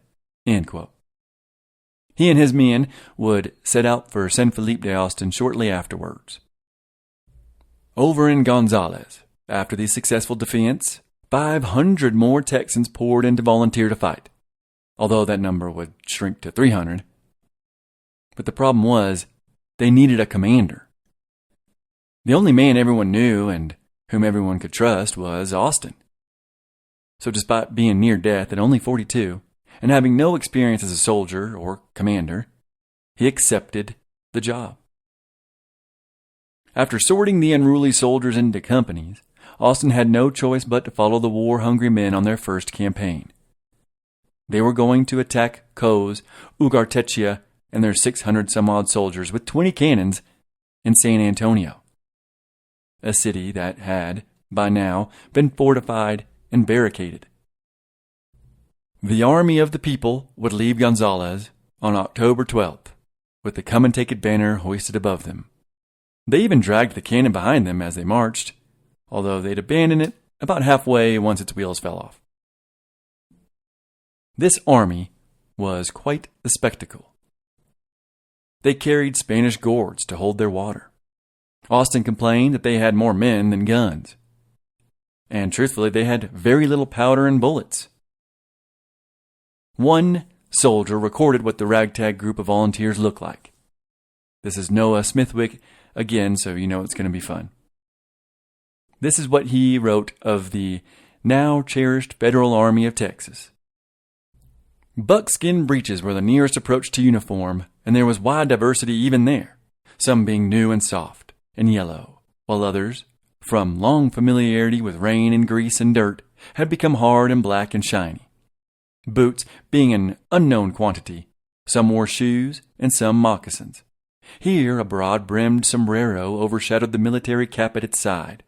There a tall begum rode familiarly beside a coonskin cap, with the tail hanging down behind. Here a big American horse loomed above the nimble Spanish pony. There a half-broke mustang pranced beside a sober, methodical mule. A fantastic military array to a casual observer.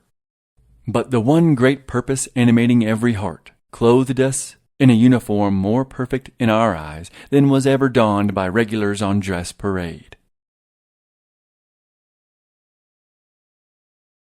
There was a brief skirmish during the march which saw the Americans unload on the Mexican cavalry, sending them scurrying back to San Antonio. And this had a bolstering effect on the men, who continued their hopefully triumphant march.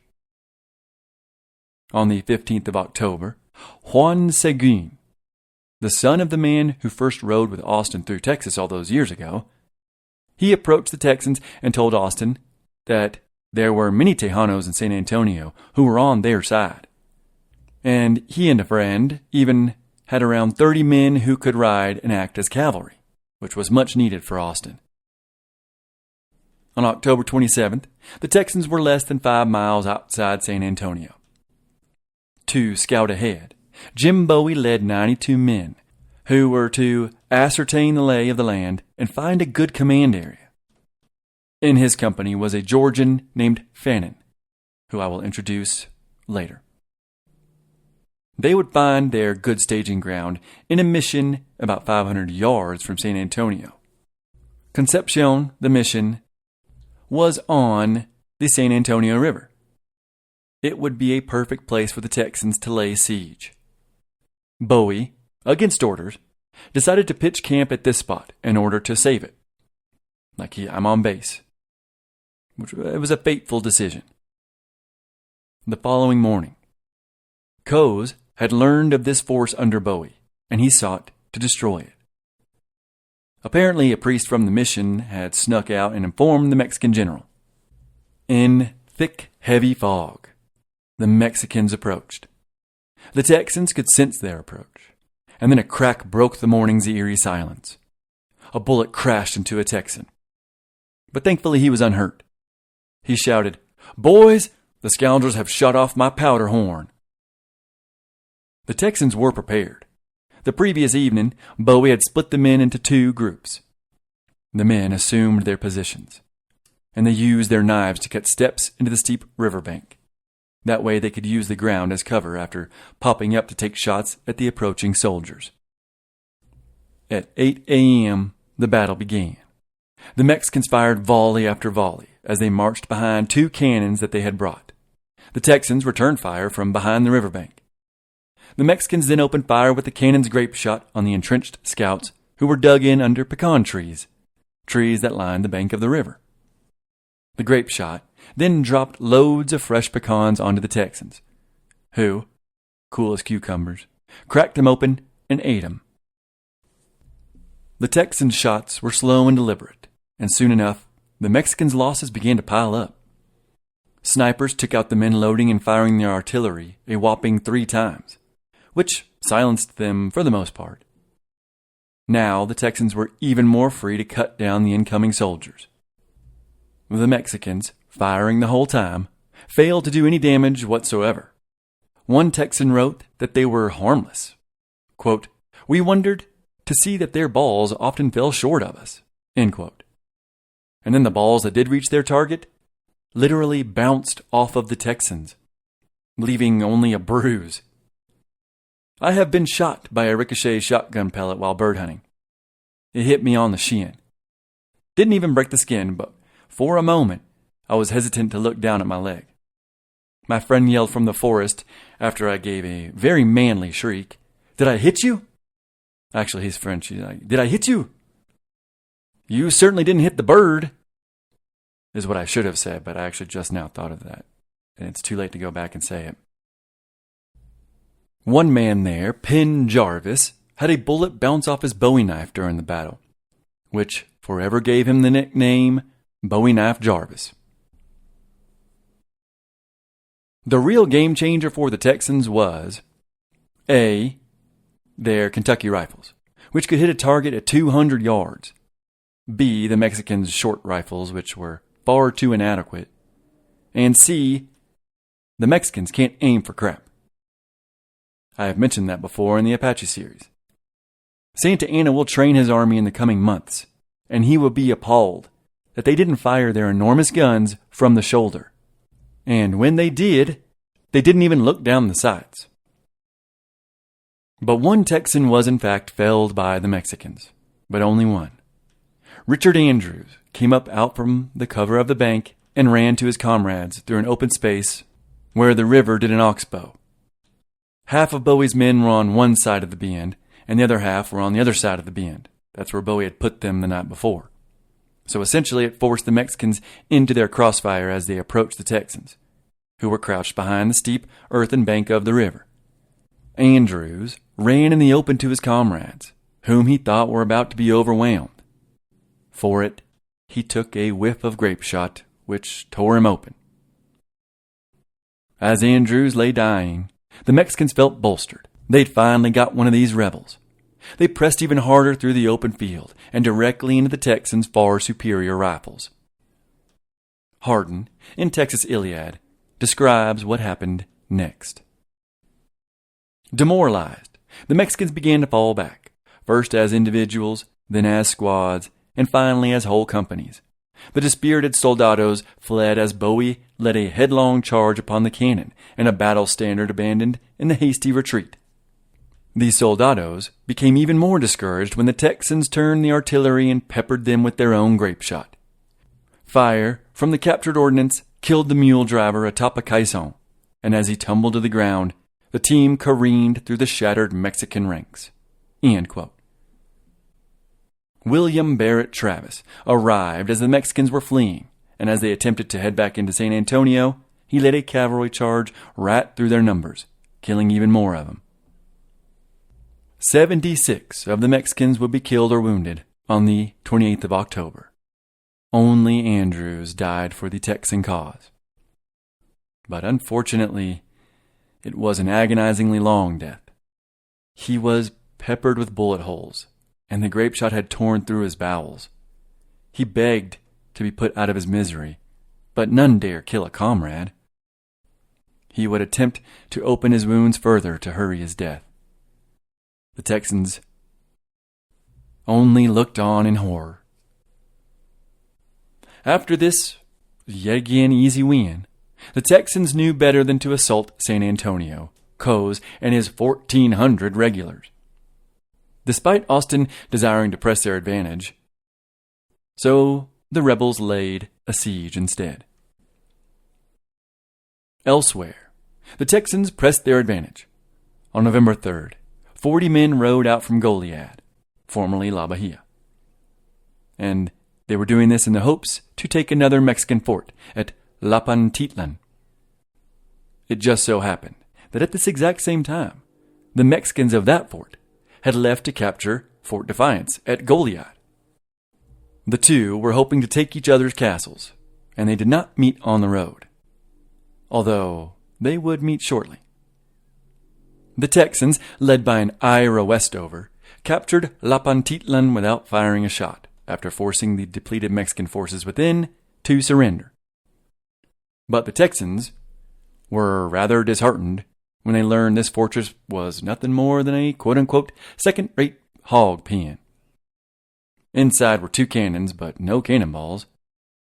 The rifles they recovered were worthless, and the gunpowder was described as little more than ground charcoal. The men gathered what was useful, including the 2 cannons and 14 horses. They dismantled the earthworks, burned the wooden structures, and began back for Goliad. And at about the same time, the Mexican leader was told that his position had just been taken and destroyed. He now had no choice but to turn around and hopefully intercept these rebels. The coming battle took place at the Nueces River, and it pretty much went down the same way as the previous battle at Concepcion with Bowie and the San Antonio River had. The Texans, with their backs to the Nueces, dismounted and waited for the charging Mexicans. The Mexicans' guns were no good. The Texans' rifles were accurate and deadly. Only one Texan casualty yet again. Here's how Hardin describes it.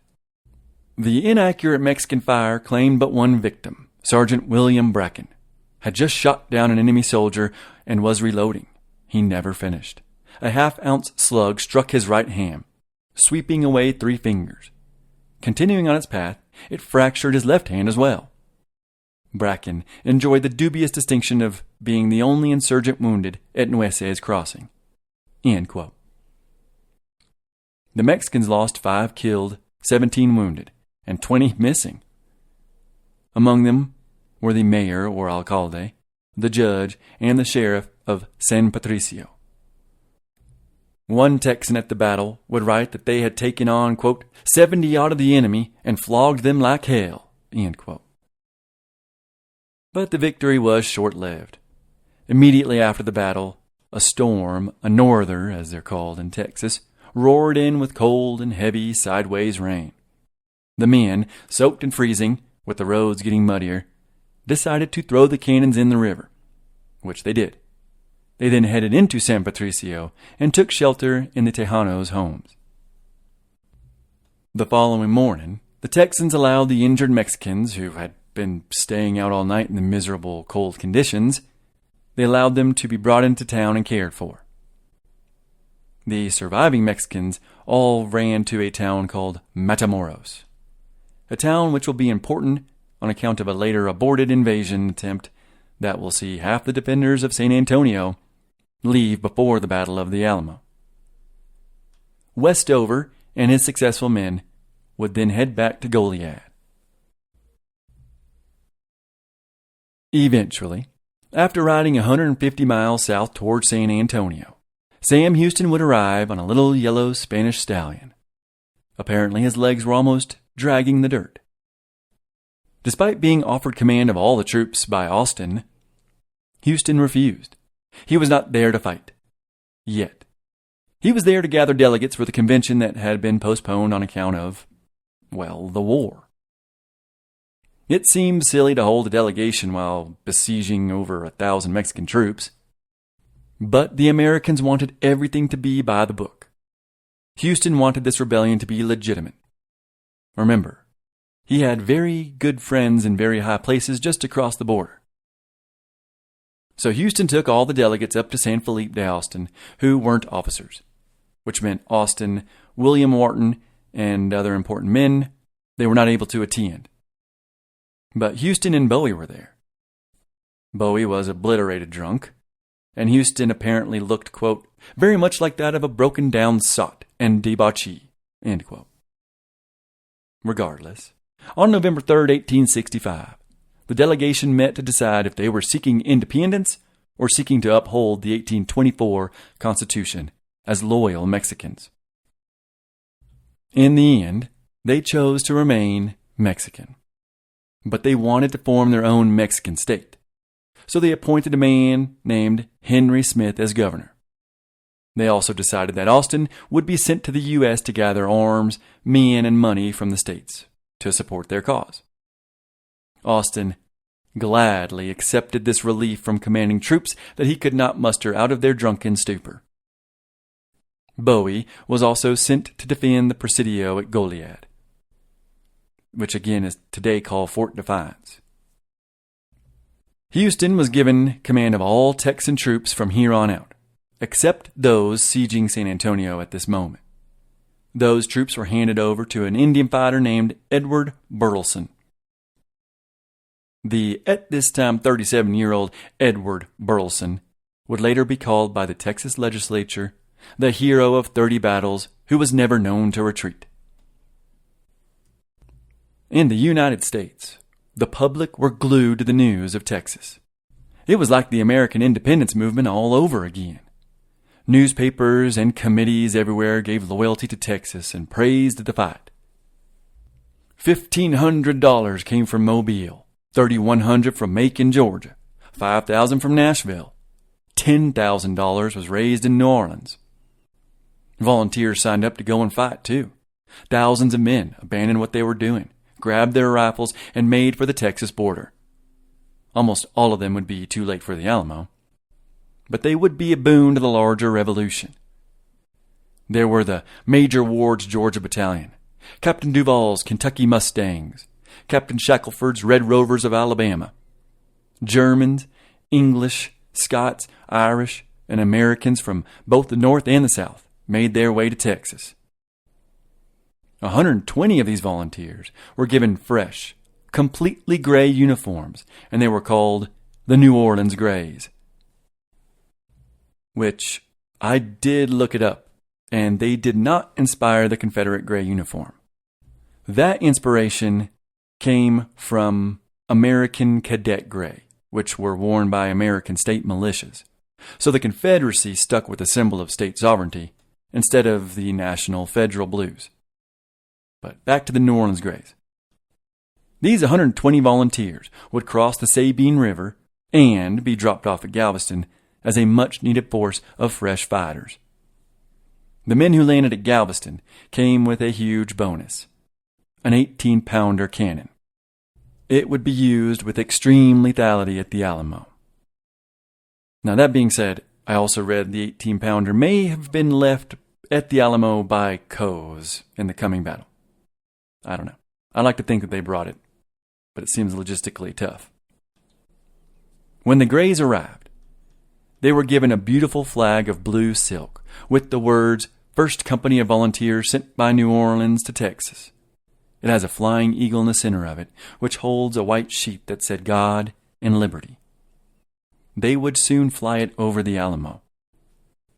It will be the only thing left of the New Orleans Grays that will survive the siege. Although half of the New Orleans Grays leave the Alamo in that briefly mentioned ill-advised side quest to take Matamoros, but no New Orleans Gray at the mission would survive. The banner is now displayed in Mexico City as a spoil of war. A war Mexico will lose.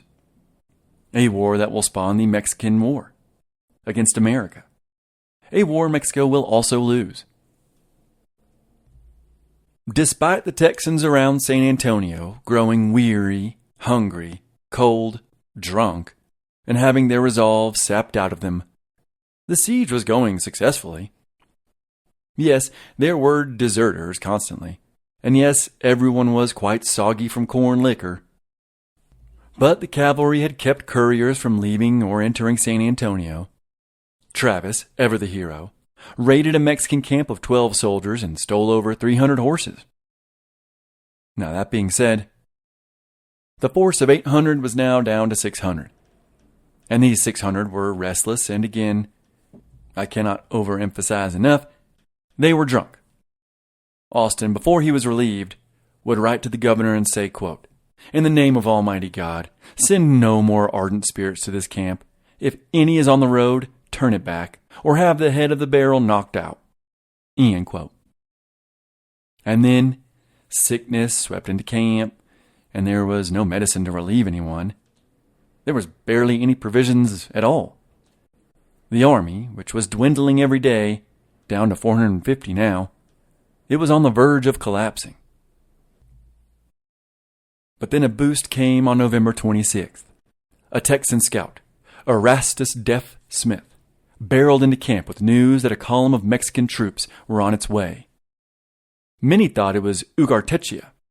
He had snuck out with 100 troops from San Antonio 12 days prior, allegedly to go get reinforcements. When the news spread around camp, nearly everyone disobeyed orders and stormed off to intercept it. There was even apparently a rumor that the carts they were carrying was full of silver. The Texans rode hard about a mile from San Antonio, where they clashed and cut the Mexicans to pieces. The survivors ran to an arroyo. Coes, watching this from town, sent out infantry to help his countrymen.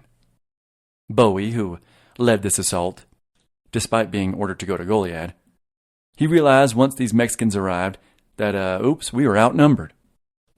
So he led his men to a different arroyo. where the Texan rifles cut down the soldiers. Another replay of the Battle of Concepcion and Nueces River.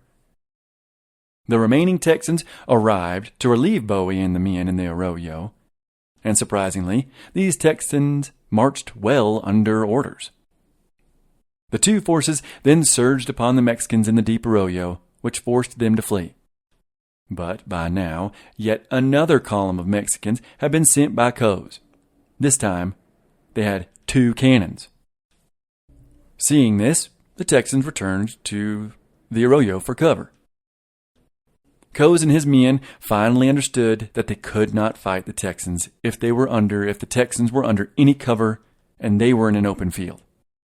So they let loose the cannons one more time before retreating back to the city, although they forgot the pack train that they were bringing in as relief for San Antonio. That was now in the possession of the rebel Texans. But the pack train, the Texans discovered, had not been Ugartechia's, but instead filled completely with cut grass. The Texans would call this battle the grass fight. But it was more than a fight. Although 2 Texans perished and 1 disappeared, which the men apparently had a laugh about, but 50 Mexicans were killed in the fight, as some historians have guessed. And on top of that, the siege was working. Coes and the Mexicans inside the town were indeed in trouble, and apparently their animals weren't getting any food. Just when the siege was about to be abandoned, because even after the grass fight, the men got drunk again, they were about to just give up, and actually it was ordered to be abandoned by Burleson. Well, one man rallied the entire Texan force to action on December 4th. This man was an old, battle-hardened Texan named Ben Milam, and he drew a line in the sand. Ben Milam had, of course, invaded Texas before with Long. He had been captured, held prisoner, released, and then he became a Mexican colonel. But now he was back to trying again at freeing Texas. Many Texans had voted to quit the field, like I just said, but Milam deftly turned their spirits around. He is said to have yelled, "Who will go with old Ben Milam into San Antonio?" Apparently, everyone wanted to go. By the morning of the 5th, in the pre-dawn darkness, the Texans had arranged themselves into 2 columns, with one being led by Ben Milam and the other being led by Francis W. Johnson. In the cover of darkness, the Texans dragged one of the cannons across the San Antonio River and opened fire in the direction of the Alamo. Immediately, the Mexican bugles roared, and the Texans, just outside of town, could hear the men loading guns and running towards the old mission. The 2 columns then flooded into the city, completely unopposed. They quickly made their way to their 2 destinations near Military Plaza. Those were the De la Garza home and the Veramindis mansion. Again, most of the Veramindis were now dead from cholera, but the beautiful deceased daughter had been married to Jim Bowie, so this home was now Bowie's home. And they would make it to within 100 yards of their destination before the Mexicans finally realized that the enemy was within the gates. The grape shot canisters were then opened up upon the Texans, which immediately forced them inside whatever building or structure was close at hand. The real battle had now begun. The Texans now had to fight roof to roof, house to house, and room to room as they avoided the streets and alleys with their grape shot death. One soldier that was there described how they did it. He wrote, quote, "We went through the old adobe and picket houses of the Mexicans, using battering rams made out of logs 10 or 12 feet long. The stout men would take hold of the logs and swing them a while and let drive endwise, punching holes in the walls through which we passed. How the women and children would yell when we knocked the holes in the walls and went in." End quote. As usual, the Texans' guns were far superior. Creed Taylor, a participant, would write of the battle and say, "No sooner did a head appear above the wall than it was a target for a dozen hunting rifles, and there was always another dead Mexican." End quote. The Mexicans, yet again, were simply no match. And I've talked about it before, but they could not aim to save their lives. It had been a problem for centuries. And of course it didn't help that Mexican peasants had pretty much always been banned from owning firearms. Not to mention their gunpowder was so inferior, the bullets, just like they had done earlier, would often bounce off the Texans' clothing, or sometimes foreheads, causing only a headache and probably a funny little bump, like a cartoon. Despite the Mexicans' inability to hit the broadside of a barn, the fighting was extremely fierce.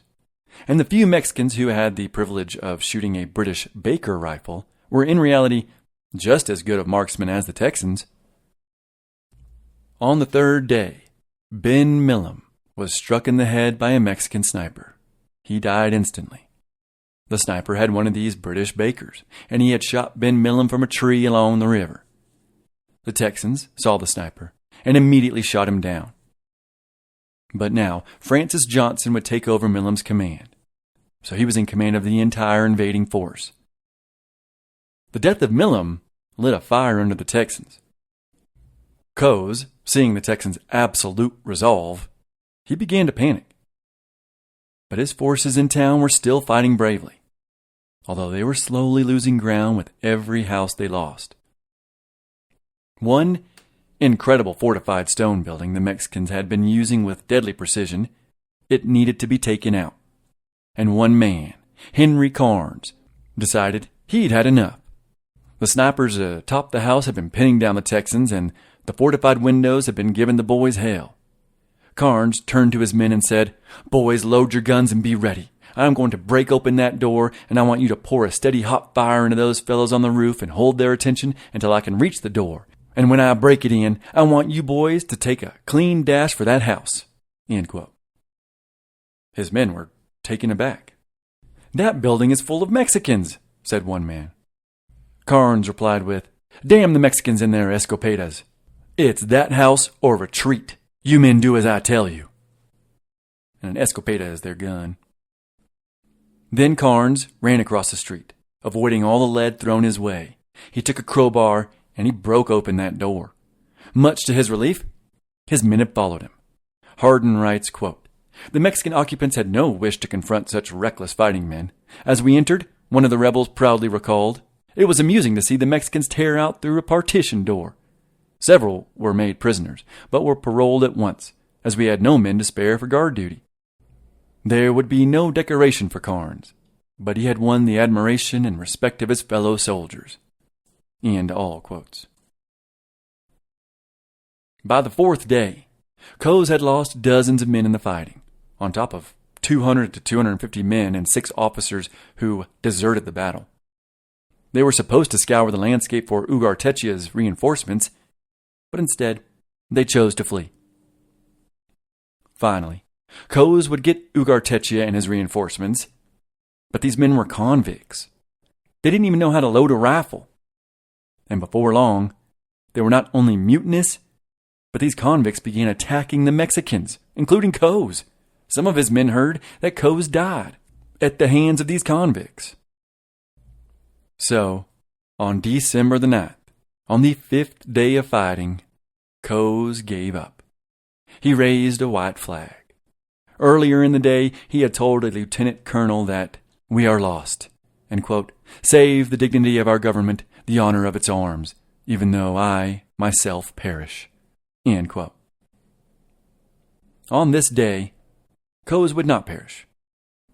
But the lieutenant colonel, a Sanchez Navarro, when he saw the Texans, he was disgusted.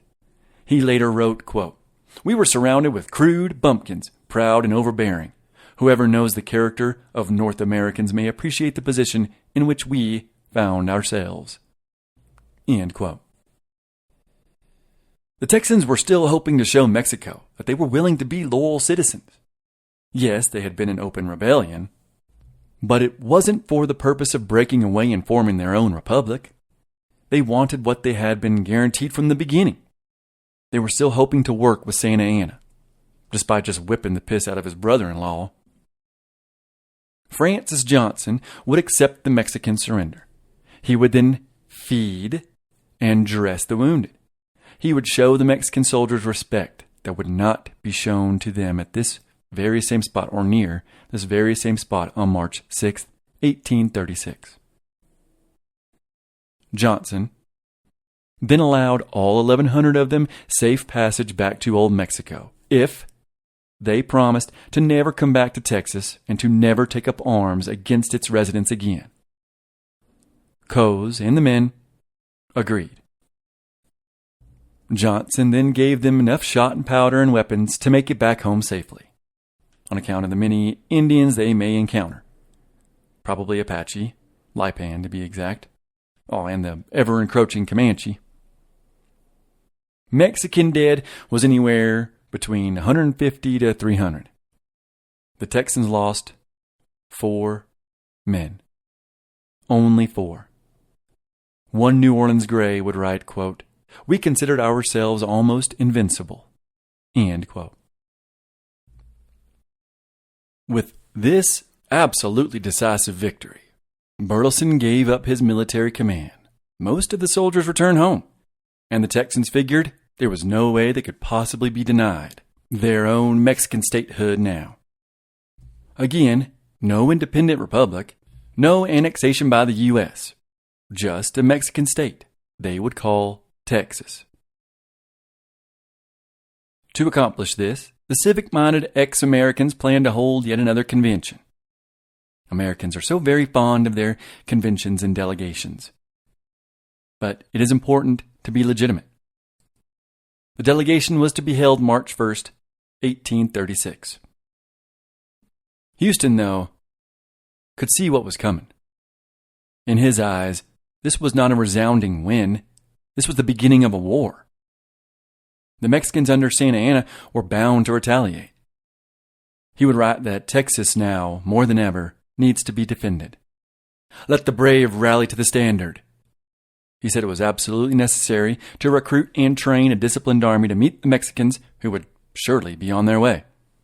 He said, quote, "The campaign cannot, in my opinion, be delayed with safety to the country much longer than the 20th of February or the 1st day of March at farthest." End quote. But his words fell on deaf ears. Well, almost. One man, 29-year-old Kentuckian Green Jameson, realized Houston was right about the coming war, and the lawyer turned military engineer headed to San Antonio to survey what he thought would be the best place to defend against the coming Mexican retaliation. The mission of San Antonio de Valero. What we, and even contemporaries at the time, called the Alamo, was built almost 100 years before the Texas Revolution began, and it was built by Franciscan friars.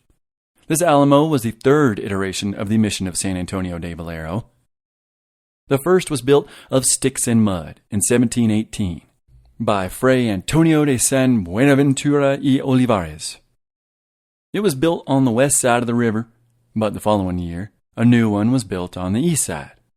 And then 5 years later, it would be moved again 1 mile north, where it still stands today. San Antonio would get a proper church by 1793, so the friars abandoned the buildings and the Spanish government converted it into a barracks and armory. Alamo is cottonwood in Spanish, but the term came to be used in 1803 when soldiers from Alamo de Parras were stationed there. Thus, the famous and consequential name, the Alamo, was born. By the 1830s, the mission's tower, dome, and most of the ceilings had caved into the building. The 2-story stone building, known as the Long Barracks, it was nearby. It was in much better shape.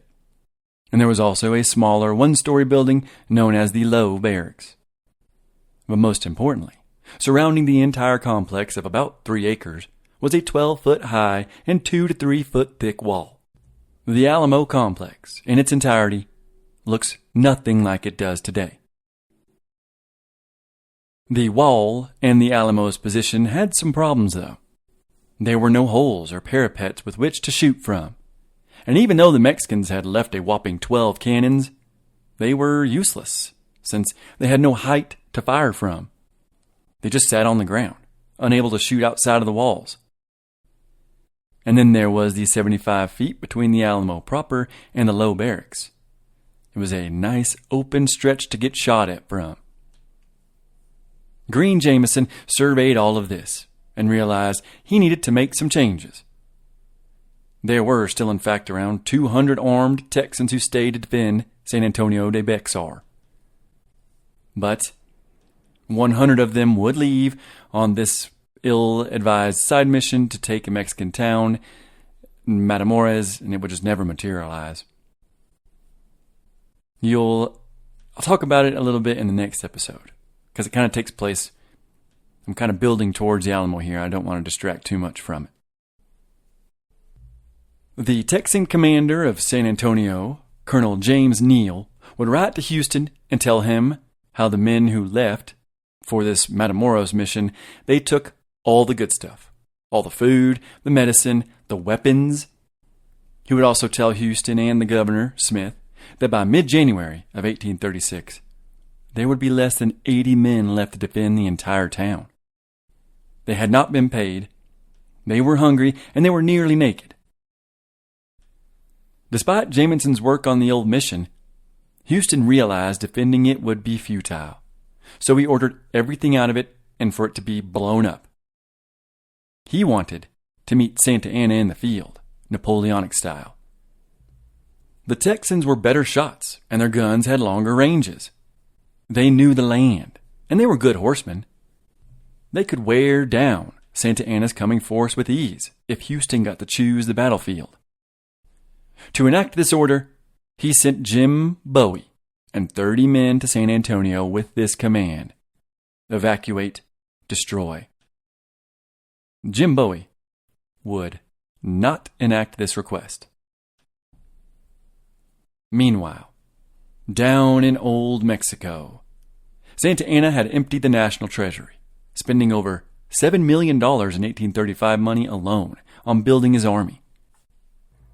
And in January, Santa Anna was in Saltillo, the capital of Coahuila, and he had nearly 6,000 troops. He had even sent an advanced force of 1,500 Mexican soldiers under General Joaquin Ramirez y Sesma to the Rio Grande, where they were already encamped. Santa Anna's plan was to march through Texas on the old Camino Real through every town, including and especially San Antonio, until he reached the Sabine River, the border of the United States at that time. Along the way, he'd kill every Anglo-Texan he would come across. In late January, Santa Anna held a grand and spectacular military parade in Saltillo, with everyone wearing their brand new uniforms and waving brand new tricolor Mexican flags. Apparently, the dictator had already created a special medal for the many men who were to easily take back Texas. On February 1st, his army of over 6,000 men, which included 2 infantry brigades, a cavalry brigade, artillery units, and his stormtroopers, or zapadores, they would all begin their march towards Texas. Up in San Antonio, with Bowie and his reinforcements' arrival, new life was breathed into the men stationed there. The commander, Colonel Neal, he read Houston's note and pretty much said, we don't have the beasts of burden to haul all these cannons out, nor do we have the will. Bowie certainly saw what Jameson had been doing, and he felt quite confident in the Texans' ability to defend it. He wrote, quote, "We consider it highly essential that the existing army remain at Behar." End quote. Bowie was even able to get the local Mexican Texans to offer food and clothing, which they had been reluctant to do before his arrival. He had, after all, been married into a prestigious local family, and now they had all perished. Then, on January 26th, one of Bowie's men, the Alabaman James Bonham, held a meeting where the men signed a resolution asking, or rather demanding, more food, ammo, and clothing from the fledgling, barely functioning government of Texas. Bonham and Bowie were the first to sign it. Bowie would send the resolution north along with a letter. In the letter, he wrote, quote, "The salvation of Texas depends on great measure in keeping Bexar out of the hands of the enemy, It serves as the frontier Pequot guard, and if it were in the possession of Santa Anna, there is no stronghold from which to repel him in his march towards the Sabine. Colonel Neal and myself have come to the solemn resolution that we will rather die in these ditches than give it up to the enemy." End quote. Unfortunately for Bowie and the nearly 200 other Texans, but fortunately for the future of Texas, he would fulfill this solemn resolution. But at the end of the letter, he added, quote, "I have information just now from a friend whom I believe that the forces at the Rio Grande are 2,000 complete. He states further that 5,000 more are a little back and marching on. Perhaps the 2,000 will wait for a junction with the 5,000. My informant says that they intend to make a descent on this place in particular, and there is no doubt of it." End quote. On the 30th of January, the now 26-year-old William Barret Travis and 25 men would fatefully ride into the Alamo. Travis had taken Anahuac and had blown a hole in the fort earlier in the Revolution. He was now a lieutenant colonel of cavalry, and he had been commanded to find 100 men and defend the Alamo. He could only muster 39, and 9 of those men deserted on the march. Travis himself wrote in protest and requested different orders, any orders except to die at the Alamo. If his requests were ignored, he would resign. But by February 12th, he had had a change of heart, and his old fire was rekindled.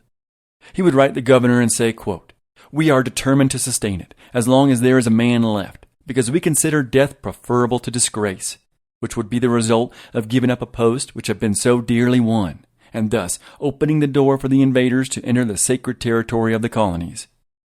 I am determined to defend it to the last, and should Bexar fall, your friend will be buried beneath its ruins." End quote.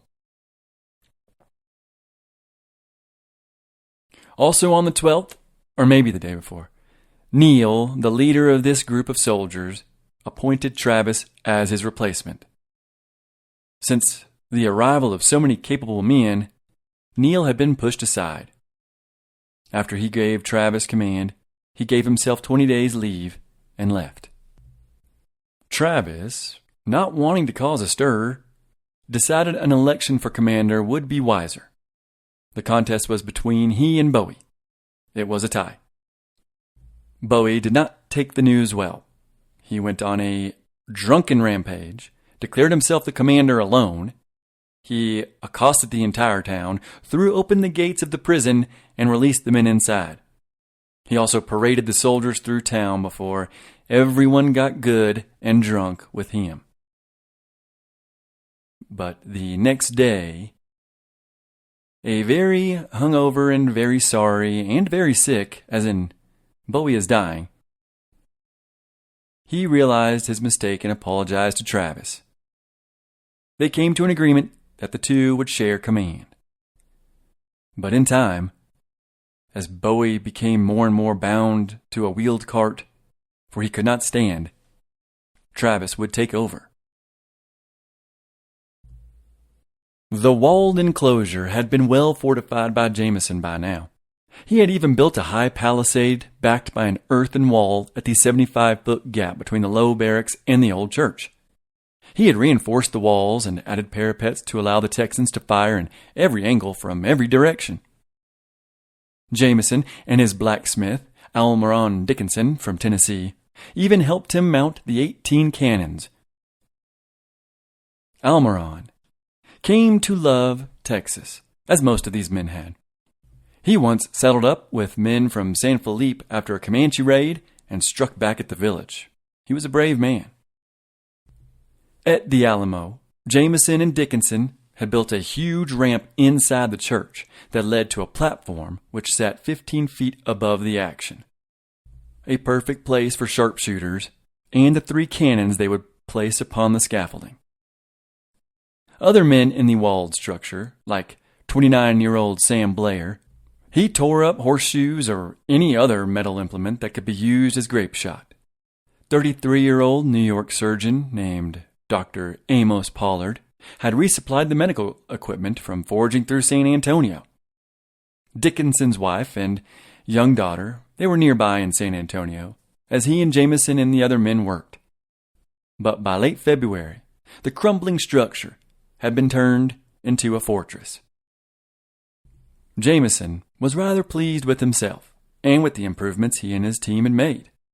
He even took a jab at the Mexicans under Coase, who had tried to turn it into a fort. He wrote, quote, "They have shown imbecility and want of skill in the fortress as they have in all things else." End quote. Over the next few weeks, even more men would join the ranks of the rebellious Texans of the Alamo.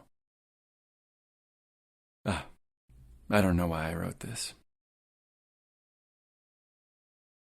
There was 18-year-old William Malone from Georgia, 55-year-old Robert Moore from Virginia, 31-year-old Marcus Sewell from England, 24-year-old Henry Warner from Arkansas. John Forsyth's wife had died on Christmas Day in 1828. He was now 39 and from New York. Dolphin Floyd from North Carolina, who would turn 21 the same day that he would die on March 6th. Robert Cunningham from Indiana.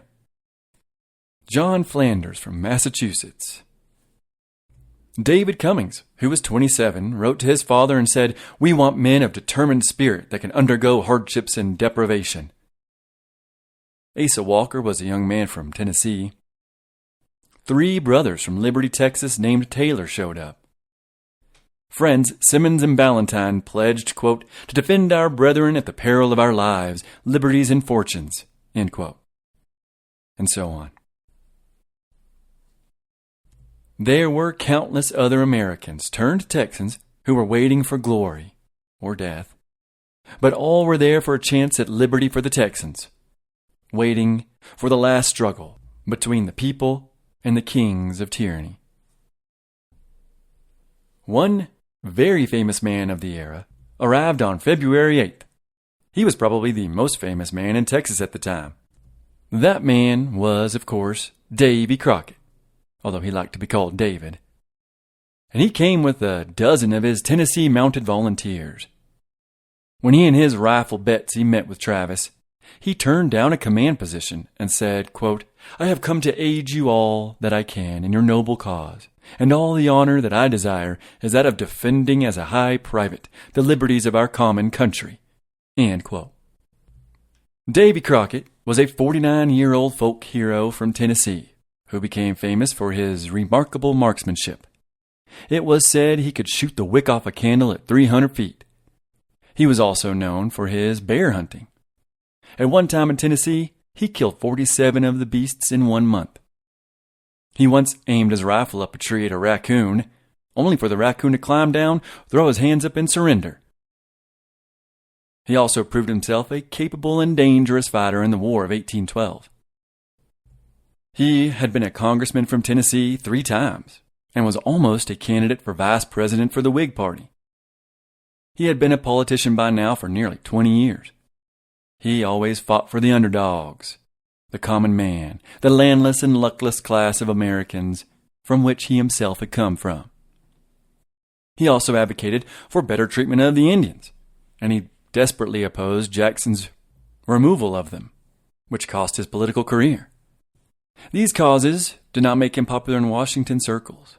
Specifically, he had made enemies with Andrew Jackson, despite having fought under him during the Creek War, the same war that Houston had been nearly killed in.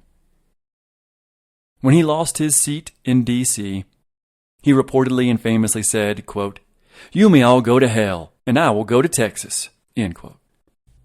After the coming Battle of the Alamo, it would be rumored that Crockett alone killed over 200 invading Mexicans. One of these Tennessee mounted volunteers that had come with Crockett was a man named Micah Autry from North Carolina. He was a well-to-do violin player and artist. He also wrote poetry, and he loved his wife dearly. He would write to her and say, quote, "I am determined to provide for you a home, or perish," end quote. Later, In the last letter he would ever write to his wife, he wrote, quote, "We stand guard of nights, and night before last was mine to stand for 2 hours, during which the moon rose in all her mildness and splendor and majesty. With what pleasure did I contemplate that lovely orb, chiefly because I recollected how often you and I had taken pleasure in standing in the door and contemplating her together. Indeed, I imagined that you might be looking at her at the same time. Farewell, dear Martha." Another of the men that accompanied Crockett was 22-year-old Daniel Cloud, who would write, quote, "Ever since Texas has unfurled the banner of freedom and commenced a warfare of liberty or death, our hearts have been enlisted in her behalf. If we succeed, the country is ours. It is immense in extent and fertile in its soil, and will amply reward all our toil. If we fail, death in the cause of liberty and humanity is not a cause for shuddering." End quote. Meanwhile, Houston was in charge of the army, but he had no army. The governor was furious that there were men wandering around in the hopes of taking a Mexican town, Matamoros, while Santa Anna was marching north. Despite the pleas from the Alamo for some men to reinforce them, the men at Goliad, led by a Colonel James Walker Fannin, were instead guarding the coast. Fannin was a Georgian, and his men would honor him by saying that Georgia's honor and chivalry stood proudly vindicated in your person. Fannin had attended West Point, but had left under some sort of circumstances that have been lost to history. From there he headed to Texas, where he became quite wealthy, probably on account of slave smuggling. When these pleas from San Antonio arrived to Fannin on the coast, he sent a letter to the governor.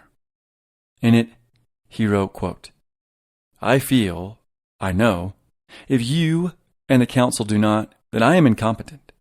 I do most earnestly ask of you and any real friend to relieve me and make a selection of one possessing all the requisites of a commander."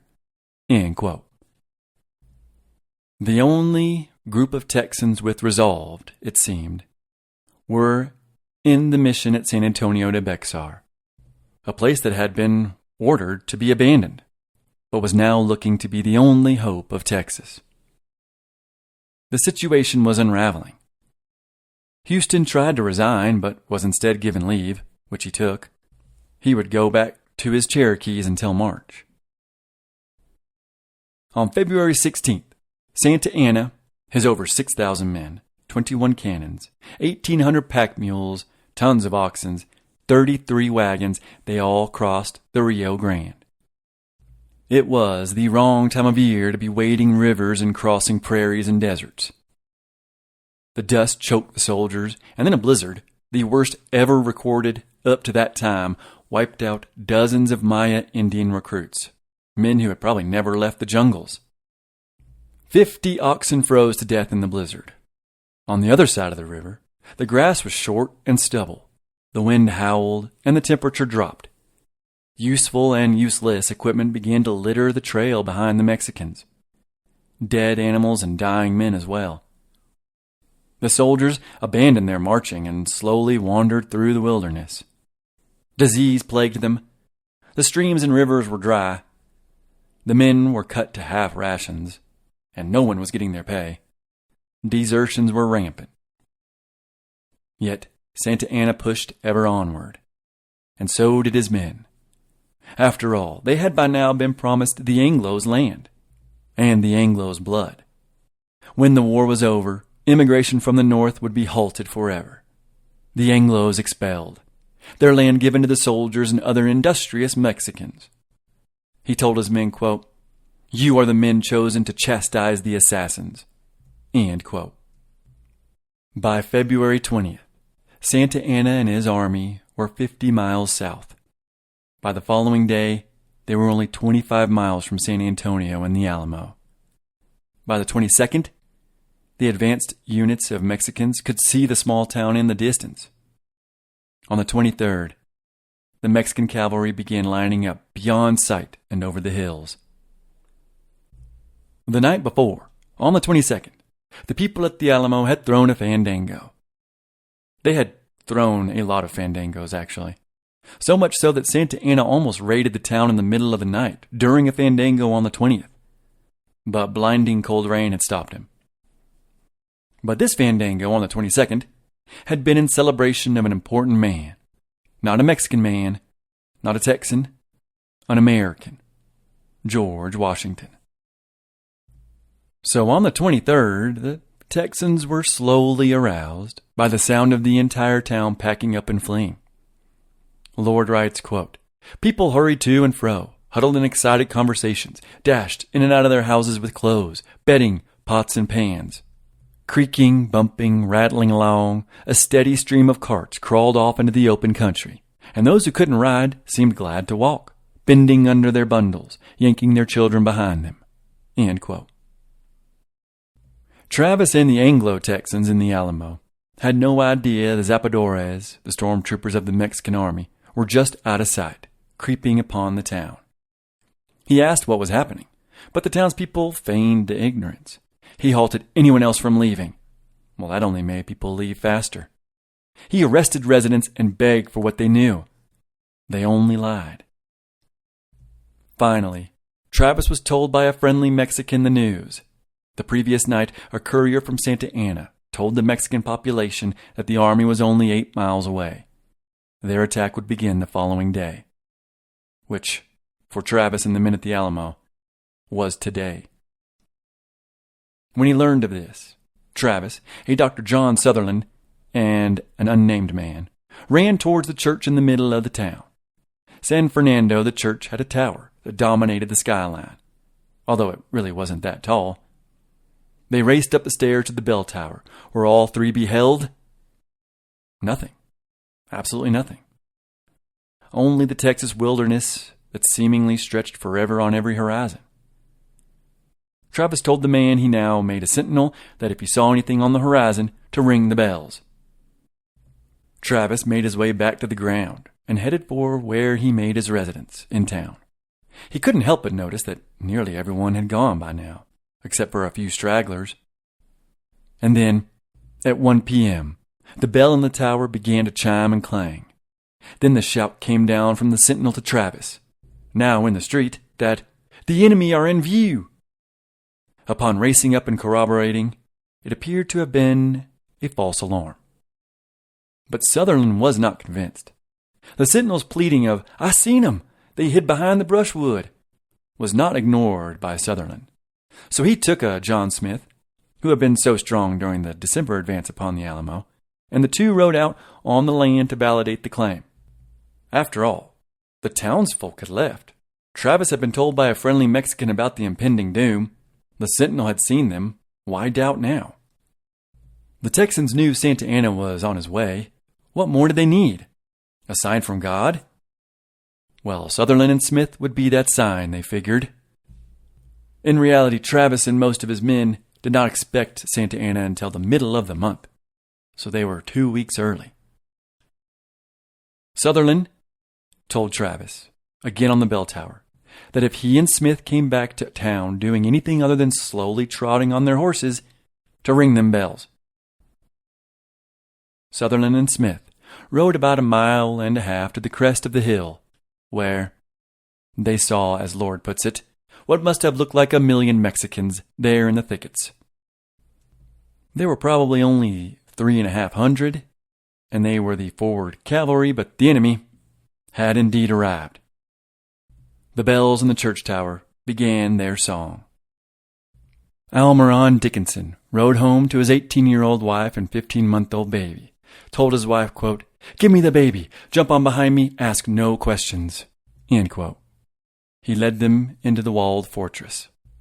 An increasingly sick and ailing Bowie, now always drunk and riddled with what was either typhoid or tuberculosis, gathered his dead wife's sister-in-laws. When the gate was closed, around 150 fighting men and 25 women, children, slaves, and civilians were huddled behind the walls of the old mission-turned-fortress. The women of town who hadn't yet fled, but were about to, or maybe they were waiting on their savior, His Excellency General Santa Anna. When the last of the stragglers swept past them and before the fortress was sealed, they wept and declared, "Poor fellows, You will all be killed."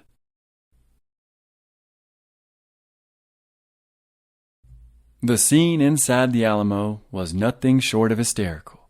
The women crying, the men scrambling, the 30 cows that Travis had gathered before they closed the gate were ambling about.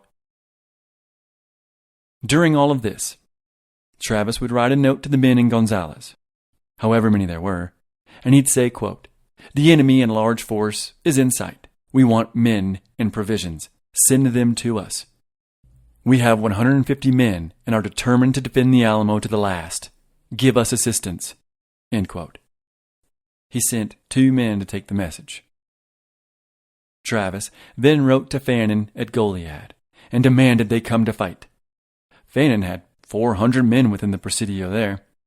His message read, "We have removed all our men into the Alamo, where we will make such resistance as is due to our honor and that of the country, until we can get assistance from you, which we expect you to reward immediately. In this extremity, we hope you will sound us all the men you can spare promptly. We have 146 men. We are determined never to retreat. We have but little provisions, but enough to serve us till you and your men arrive.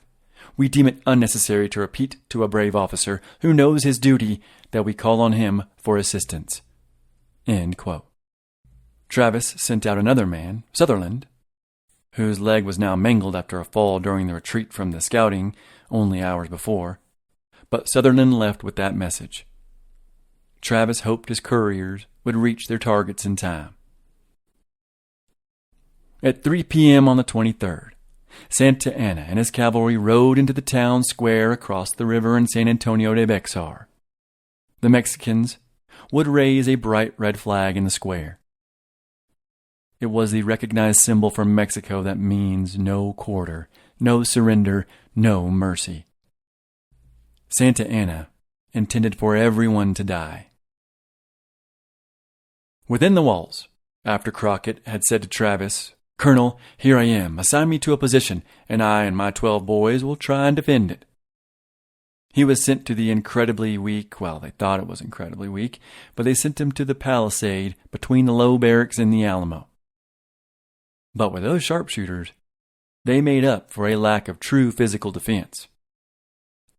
Everyone was assigned a spot along the wall or on the roofs or on the platform within the Alamo. Men were at the ready. Cannons were manned. And then, the large 18-pounder was fired towards the town in response to the red flag. When the Mexicans answered with a bugle, a sound which meant to either muster your forces or maybe to signal a parley, Bowie secretly scrawled a message and had Jameson carried over with a white flag. The message said, well, I read many different versions of the message actually, but the message either read, "If you will allow us, we will disarm and return home." Or it said, "If the bugle meant to seek a parley, we will meet to make a truce." Bowie apparently ended the note with the salutation, "God and the Mexican Federation." But from reports, he crossed out Federation and wrote, "God and Texas." Jameson returned with the reply from Santa Anna that said, "The Mexican army cannot come to terms under any conditions with rebellious foreigners." Travis was pretty upset that Bowie sent a message without consultation, because they were supposed to do everything together, so Travis sent his own message. But the reply was the same, unconditional surrender, which Travis knew meant death.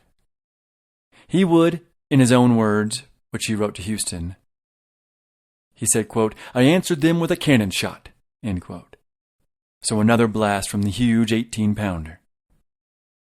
Their fates were now sealed. And by the next morning, Bowie would be too sick and weak to stand. Travis would be in full control of the Alamo by the morning of the 24th. Which was just in time for the Mexicans to begin lobbing cannonballs and artillery. The siege had begun. Later that day, Travis would take pen to paper and write the note that would soon be read around the world. He wrote, "To the people of Texas and all Americans in the world, fellow citizens and compatriots, I am besieged, by 1,000 or more of the Mexicans under Santa Anna. I have sustained a continual bombardment and cannonade for 24 hours and have not lost a man. The enemy has demanded a surrender at discretion.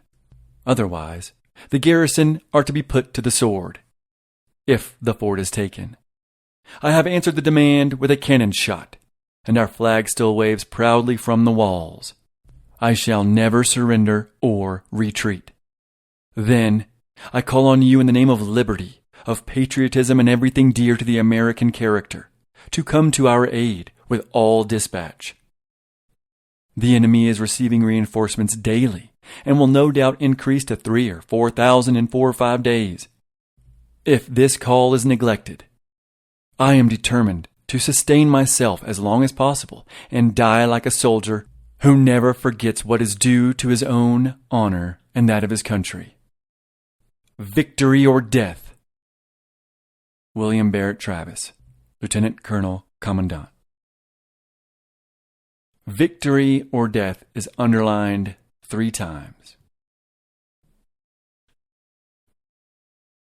30-year-old Texan Captain Albert Martin, who knew the land around San Antonio, would escort the letter out of the gates on the evening of the 24th. The letter that would be read the world over. Travis and the defenders, they were not hell-bent on dying. They weren't there to become a sacrifice for the cause of liberty. If it came to that, they would certainly die so others may be free.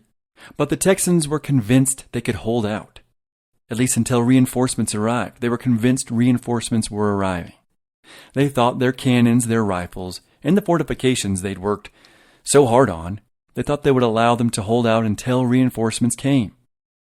Crockett and his men were crack shots.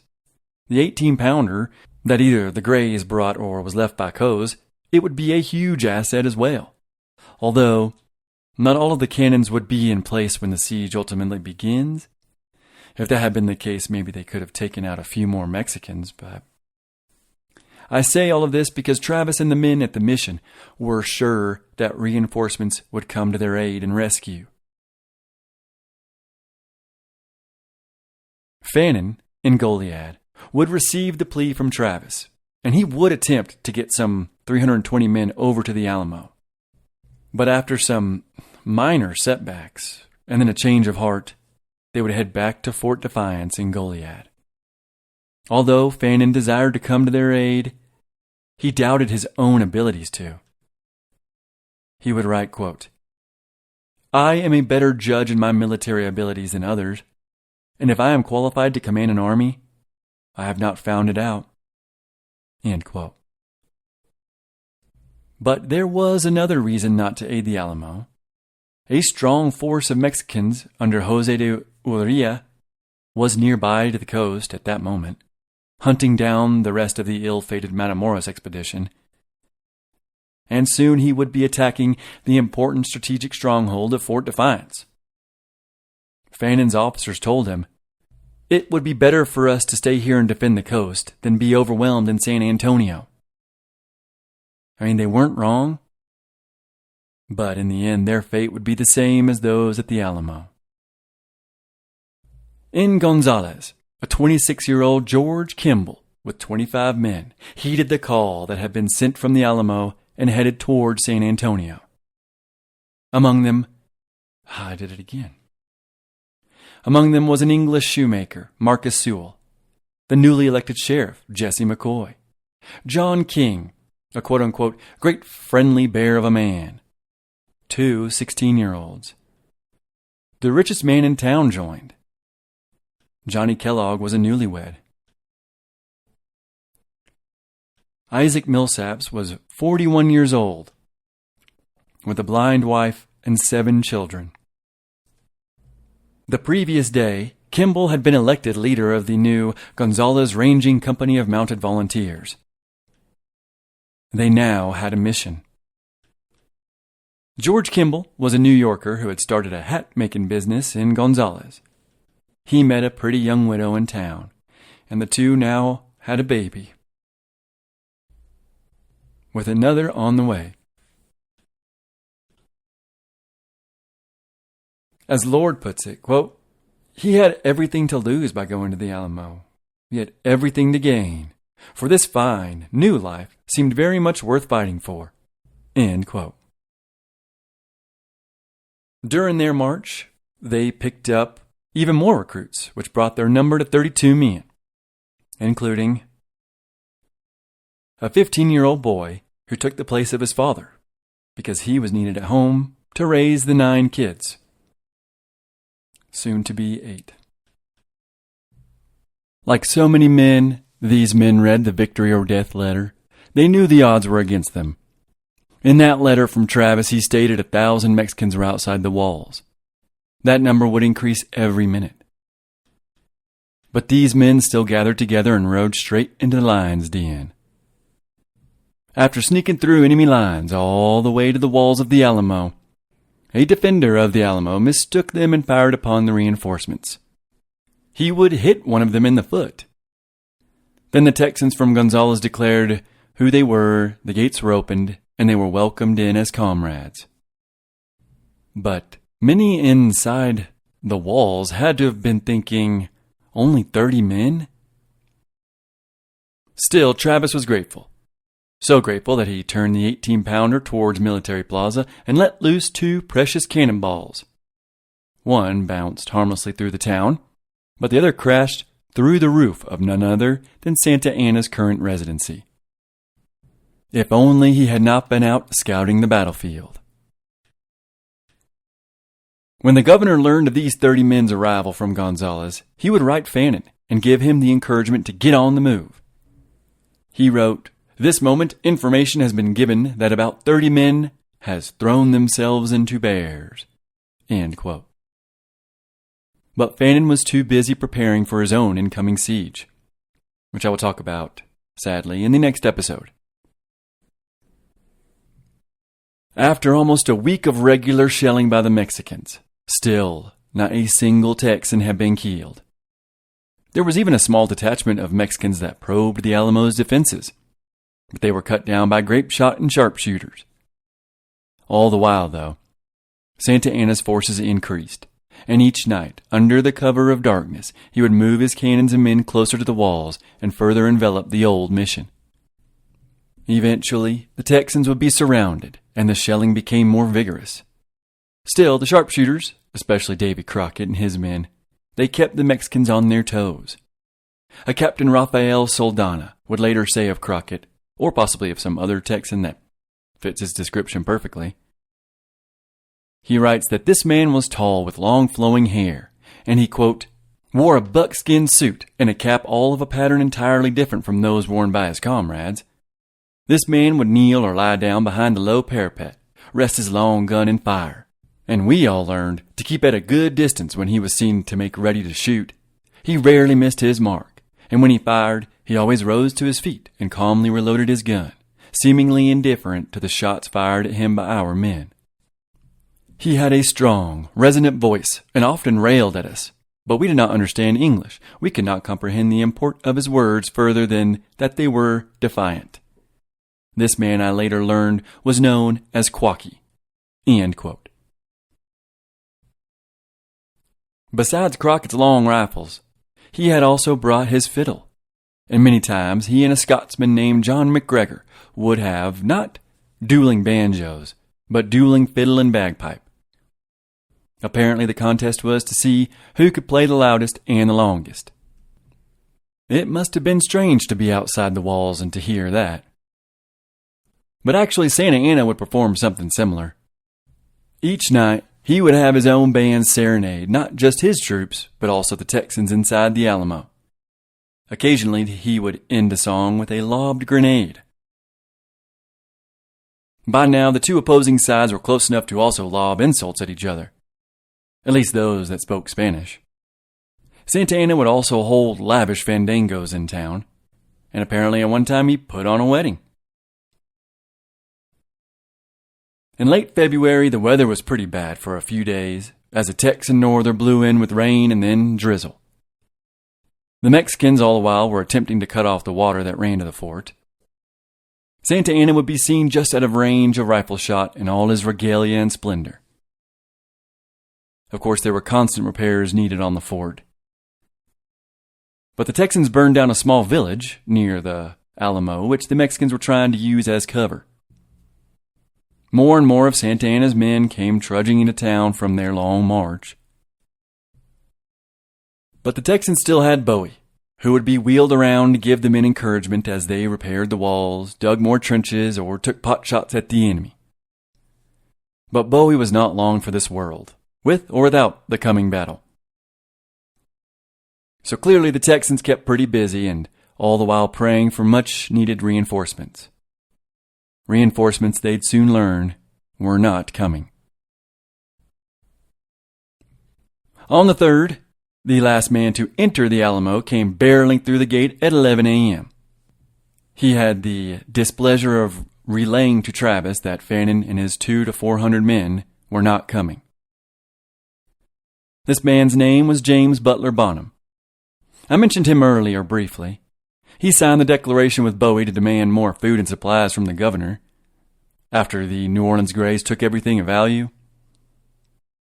Bonham was 2 years older than Travis, and like the commander, he was also from South Carolina. He was tall, dark, and handsome, with wavy black hair and flashing brown eyes.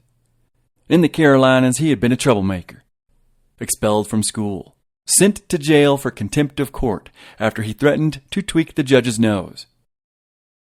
He was an artilleryman, an aide to the governor of South Carolina during the nullification crisis, which was a prelude to the Civil War, really.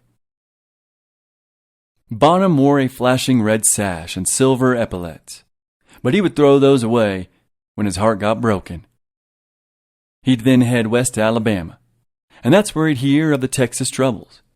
He held a packed rally in Mobile in which he formed the Mobile Grays.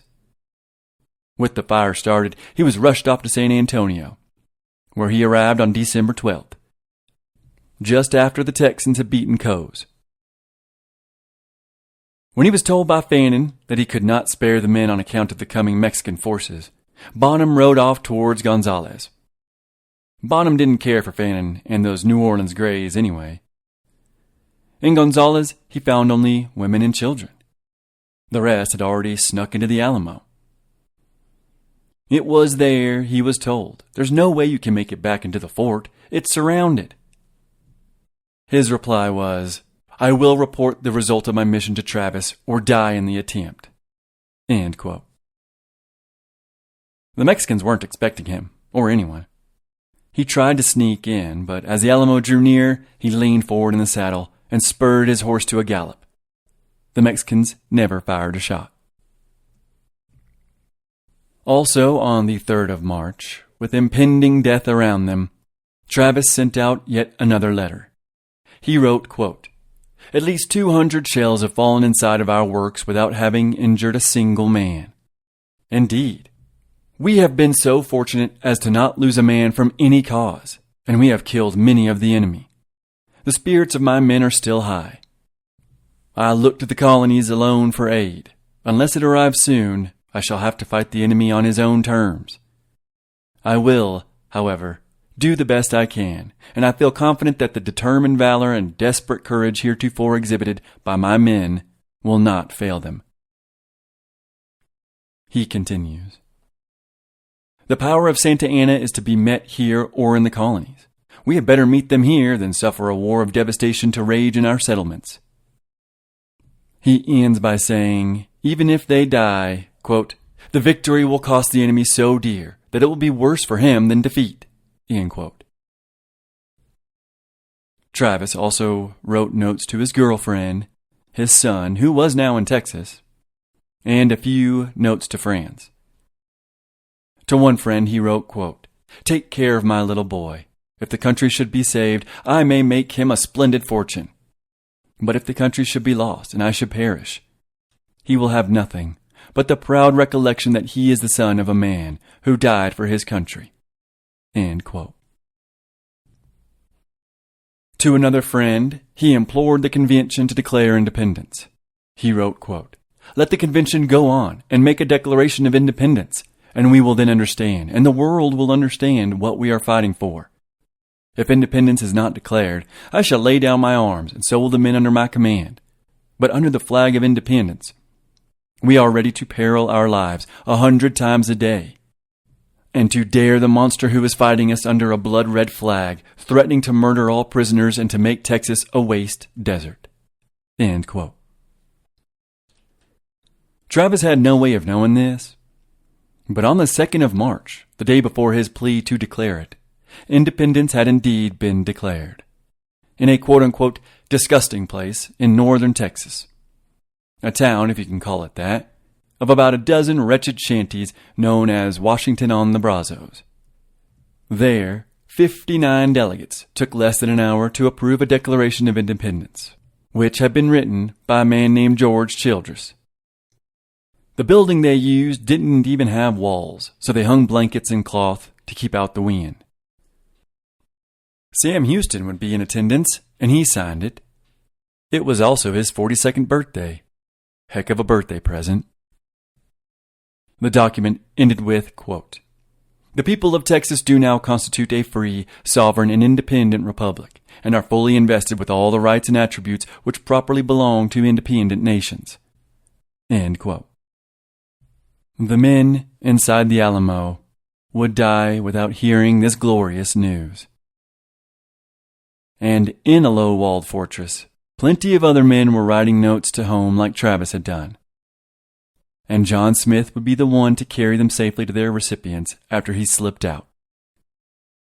Many of the writers and warriors may have known it would be their last note, but most probably hoped that Providence would save them.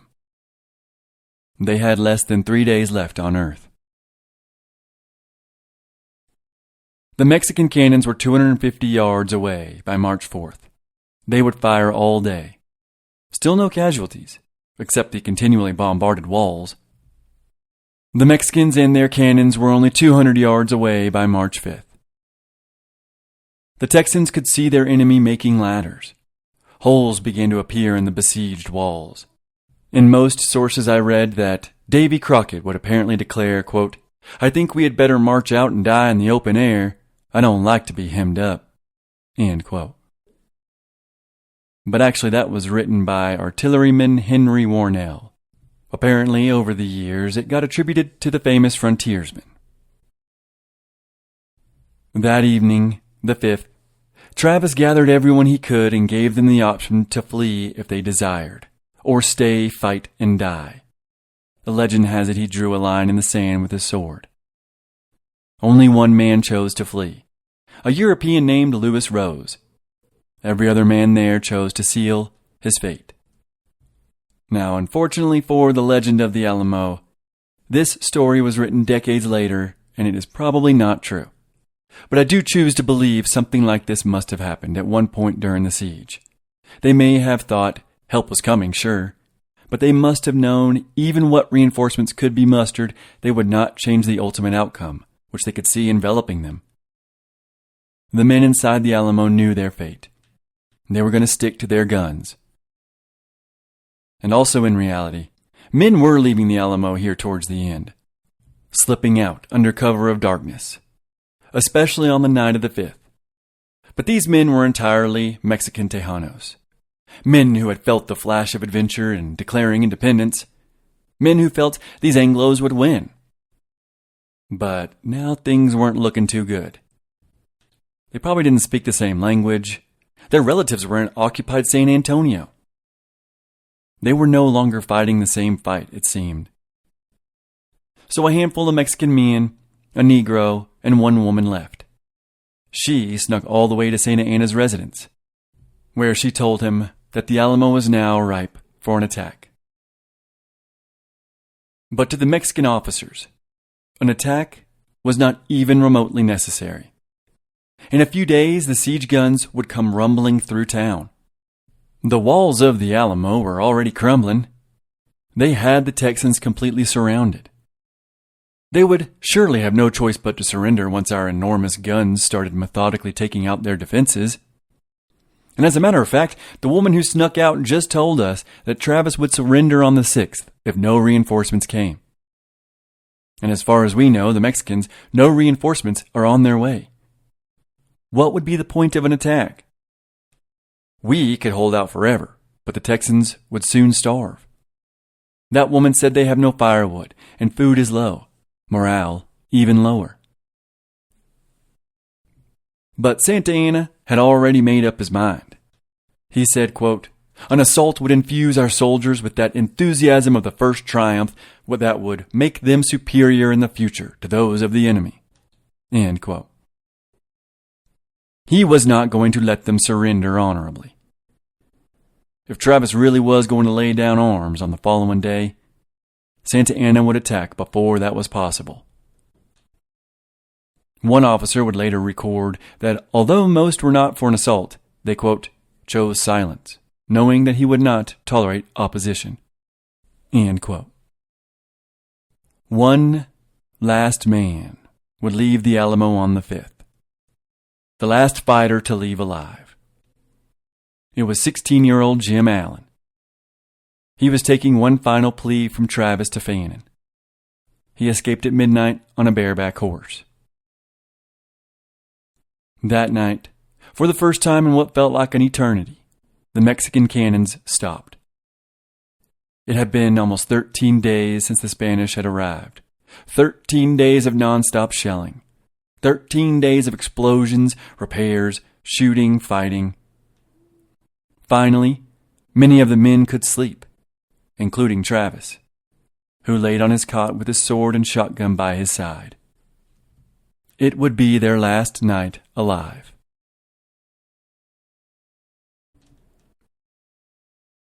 One of Santa Anna's officers, Jose Enrique de la Peña, would later write of the night of March 5th. Night came, and with it the most sober reflections. Each one individually confronted and prepared his soul for the terrible moment, expressed his last wishes, and silently and coolly took those steps which preceded an encounter. End quote. Peña would write in his journal that evening, "Why is it that Santa Anna always wants to mark his triumphs with blood and tears?" End quote.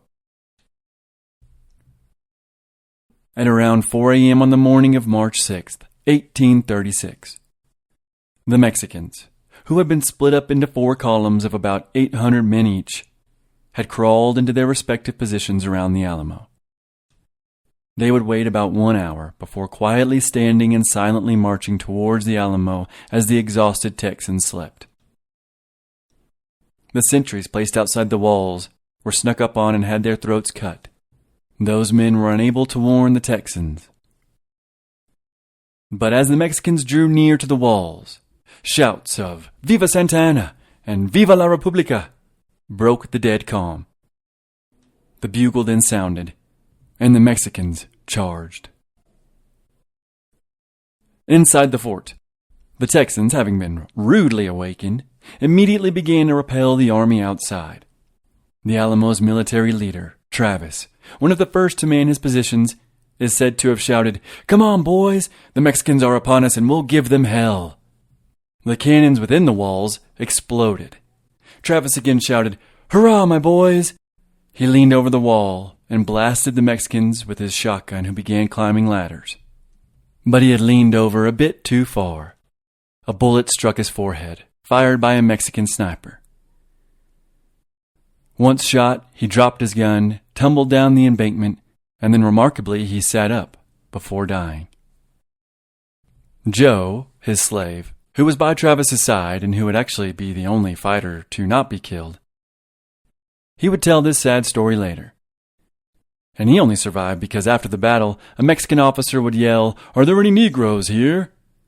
The Mexican Republic, apparently, did not make war on slaves. Joe, once his master had fallen, would run into the church to hide with the women and children. Also in the church came 16-year-old Galba Fuqua. His jaw had been shattered by a bullet. Blood was pouring down his neck and onto his raggedy clothing. He tried to tell Almiron Dickinson's wife something, but she couldn't understand him. He winced with pain and ran back to the fighting. After Travis's death, the defenders exploded with fury. The cannon on the roof obliterated the column that had been assigned to attack the east wall. De la Peña would write, quote, A single cannon volley did away with half the company of chasseurs from Toluca." End quote. Crockett's sharpshooters pinned down the column attacking the weak position. Grape shot took out 40 Mexicans at the northwest. This column was led by Coase, who had been spared by the Texans if he promised to never return. Yet here he was, earning back his glory. A Mexican colonel was struck down and trampled by his own men. Only the Mexican column attacking the south side had any luck. But once at the walls, they huddled beneath them, leery of going over. The second charge fared no better for the Mexicans, and in the confusion, what remained of the Toluca column began firing at their own men. By the Mexicans' third charge, 3 of the 4 columns were eventually forced by cannon and bullet to merge into one massive mess of Mexican soldiers who were now crashing against the north wall.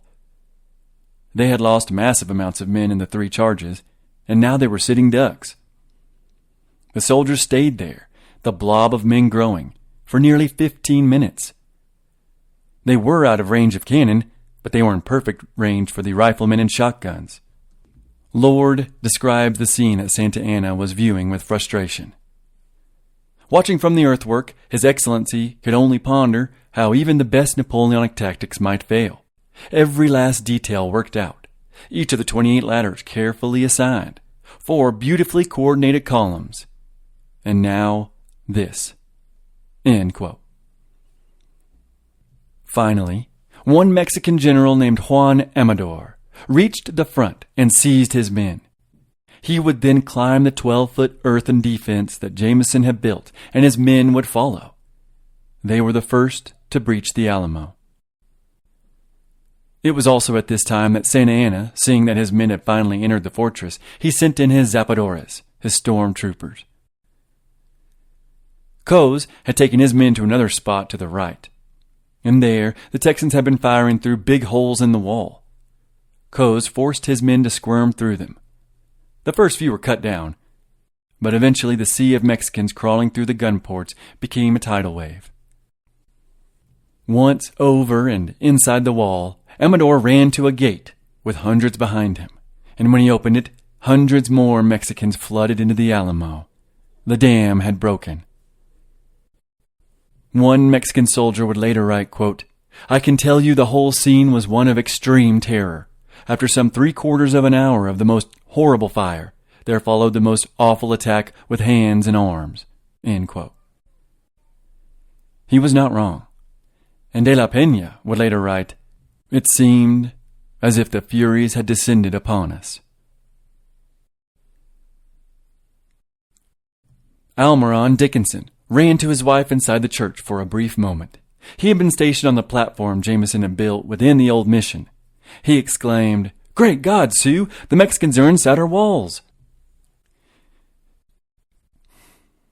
He embraced his wife and child one final time and said, "If they spare you, save my child." Back on top of the church, he and his men turned the cannons towards the Mexicans now pouring in. The grape shot was lethal, but not enough. Instead of retreating to the other walls, the overwhelmed Texans met the Mexicans in the open plaza, where brutal hand-to-hand combat ensued for what probably seemed like an eternity, but was really only a few minutes. Hatchets, bayonets, bowie knives, fists. And then, now that the gate had been opened, mounted Mexican lancers trampled through the encircled Texans. Then the Texans retreated to the 2-story long barracks. At the same time, the cannons that had not already been taken by the Mexicans, and the cannon on top of the barracks, all turned inward towards the plaza and unloaded volley after volley of grape shot into the Mexicans. It would later be reported that the dead laid in piles atop one another. While this attack by the Texans was effective inside the walls, the Mexicans on the outside were now free to scale.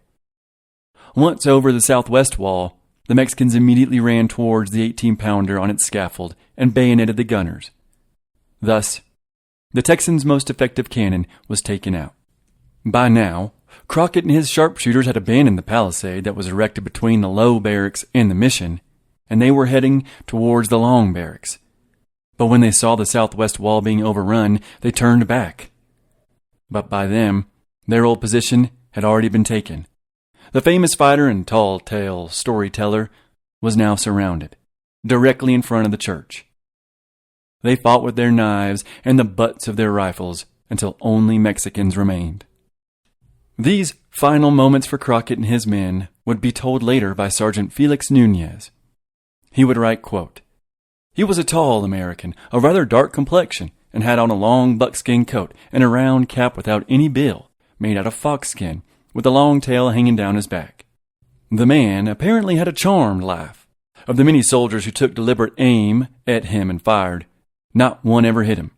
On the contrary, he never missed a shot. He killed at least 8 of our men, besides wounding several others. This being observed by a lieutenant who had come in over the wall.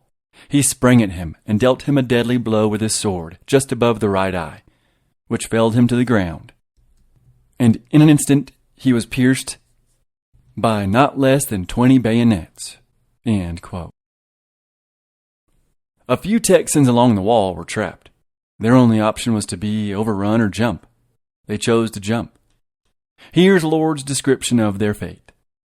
"With the walls gone, the enemy surging behind him, he leapt the palisade where the barrier was lowest. A few others followed, and together they raced pell-mell into the graying dawn. The Dolores cavalry had been waiting for just this moment. Sweeping down on the scene, they hacked away at the fleeing men. Here and there, a cornered Texan fought back. One man killed a lance corporal with a double-barreled shotgun, but mostly it was child's play. The superb Mexican horsemen simply toyed with the fugitives, slashing them with sabers or running them through with brightly decked lances. Only 2 men escaped immediate slaughter. One Texan wriggled under a bush, where he was ultimately found and shot. Another hid beneath a small bridge, where he was later reported by a local woman washing laundry. He, too, was executed." End quote. De la Pena would later write, "The bodies, with their blackened and bloody faces disfigured by a desperate death, their hair and uniforms burning at once, presented a dreadful and truly hellish sight." Inside the long barracks, the Texans who had been outside took their final stand. They poured lead from everywhere they could, even as their own cannons began blowing holes in their last defense. At first, the Mexicans in the open plaza hesitated to attack the well-defended barracks. But when each volley killed more of their comrades, they knew they must press forward. Amador commanded the 18-pounder to shoot at the barracks, and it did its work. The Mexicans would eventually breach the building. After they spilled into the barracks, they one by one bayoneted every single Texan. At about the same time, Jim Bowie, still unable to stand, lay in the low barracks until Mexicans burst into his room. They quickly surrounded him, and according to his sister-in-law, quote, tossed Bowie's body on their bayonets until his blood covered their clothes and dyed them red. End quote. The Mexicans' new uniforms, given them by Santa Anna, were white, or they had been before this dark morning. During the raging battle, one Mexican commander, Lieutenant Jose Maria Torres, noticed the blue flag that had been given to the New Orleans Greys. This flag was an affront to the Republic, and it must be taken down, despite it saying God and liberty. Lord describes Torres taking it down. Lieutenant Torres raced for the roof, found others had been there before him. 3 color sergeants of the Jimenez battalion lay dead near the flag, shot before they could reach it. That meant nothing to Torres. As Texan bullets whined around him, he ran over and ripped it down, then planted the Mexican colors instead. Lieutenant Damasco Martinez, who arrived to help, was killed beside him, and next instant Torres himself was shot to death. No one moved any longer on the barracks roof, but the flag that now flew in the morning breeze was red, white, and green, with the angry eagle of Centralist Mexico. End quote. The only ones left living were in the church, the Alamo itself. The Texans' 18-pound gun, now manned by Mexicans, were blowing holes into the church's walls from feet away. it did not take long for the Mexicans to break through the heavy church door. Once inside, one Texan, Robert Evans, attempted to explode the battery, but he was shot. Another Texan ran to the room where the women and children were, but he was shot and lifted into the air by the Mexicans' bayonets. The last killed, who were not taken prisoner, were boys, the teenagers. They were all killed in the church except one, Enrique Esparza. 5 or so men, maybe more. They survived the initial battle and were brought to Santa Anna, who had now entered the plaza. One of his officers, a general named Manuel Castrillon, pleaded with the man to spare these Texans' lives, something about the principles regarding the rights of men. Santa Anna ignored him. He was going to set an example, just like he and his superior, Arredondo, had done 20 years prior. At his signal, the men were bayoneted or ran through in front of His Excellency. De la Peña later wrote that, quote, "These unfortunates died without complaining and without humiliating themselves before their torturers." End quote. In less than 90 minutes, the battle was over. The Alamo had fallen. Anywhere from 183 to 257 Texans lay dead. For the Mexicans, their dead numbered anywhere from 110 to 600, is probably the accurate one, to 1,500, which could have been the total loss through disease and whatnot. Santa Anna would say of the Alamo, "It was but a small affair." But one of his commanders, Sanchez Navarro, said, "With another such victory, we will all go to the devil." End quote. The alcalde of San Antonio described the moments after the Mexicans' victory. He wrote, quote, "Santa Anna sent a company of dragoons with me to bring wood and dry branches from the neighboring forests. About 3 o'clock in the afternoon on March 6th, we laid the wood and dry branches upon which a pile of dead bodies was placed. More wood was piled on them. Then another pile of bodies was brought, and in this manner they were all arranged in layers. About 5 o'clock it was lighted." End quote. Almiron Dickinson's wife was spared, and then given a message by Santa Anna. He told her, "Tell the Texans, this is what is going to happen to all who oppose me." He then gave her a horse and a Negro, Travis's Joe, and sent her north. After the Alamo, Sam Houston would once again take up the mantle of Commander-in-Chief of the Army of Texas. And on April 19th, in a possibly apocryphal but stirring speech nonetheless, he told his soldiers, "Victory is certain. Trust in God and fear not. The victims of the Alamo and the names of those who were murdered at Goliad cry out for vengeance. Remember the Alamo. Remember Goliad." His men would return the mantra and roar back, "Remember the Alamo." Whether that exact story is true or not, it is true that the rallying cry of "Remember the Alamo" would be heard up and down every Texan line for the remainder of the Texas Revolution. In the next episode, I will conclude the Texas Revolution as I continue the lead-up to the Mexican War. Thank y'all for listening, and I'll see you again soon in the American Southwest.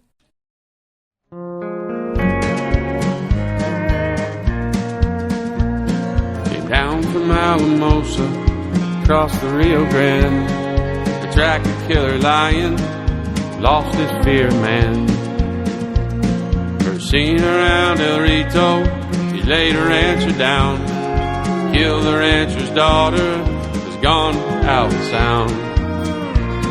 And the purple sage and caprock is never out of bounds when you chase the mighty lion behind slobber-headed hounds.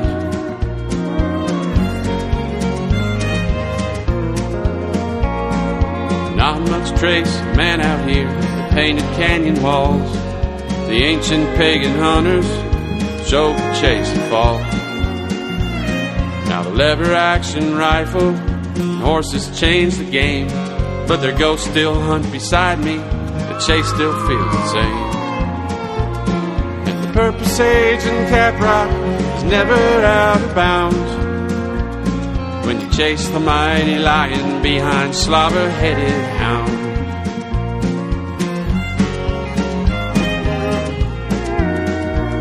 Now the hounds my father left me are ranging out of sight.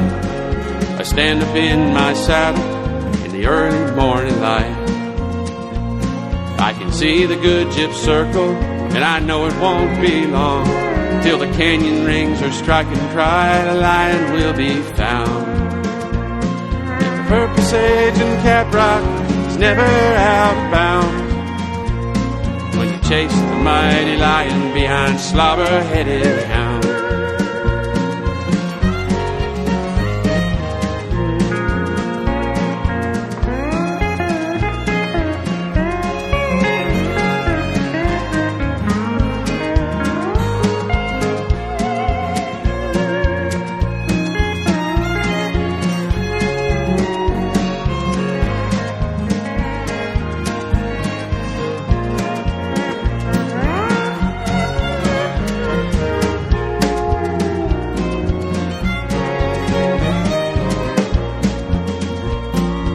Finds a lonely juniper to make his final stand. 3 faithful hounds lie dying, blood shining on the sand.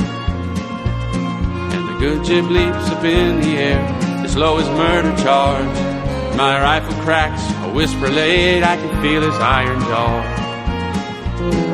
The purpose age in Caprock is never out of bounds. Chase the mighty lion behind slobber-headed hound.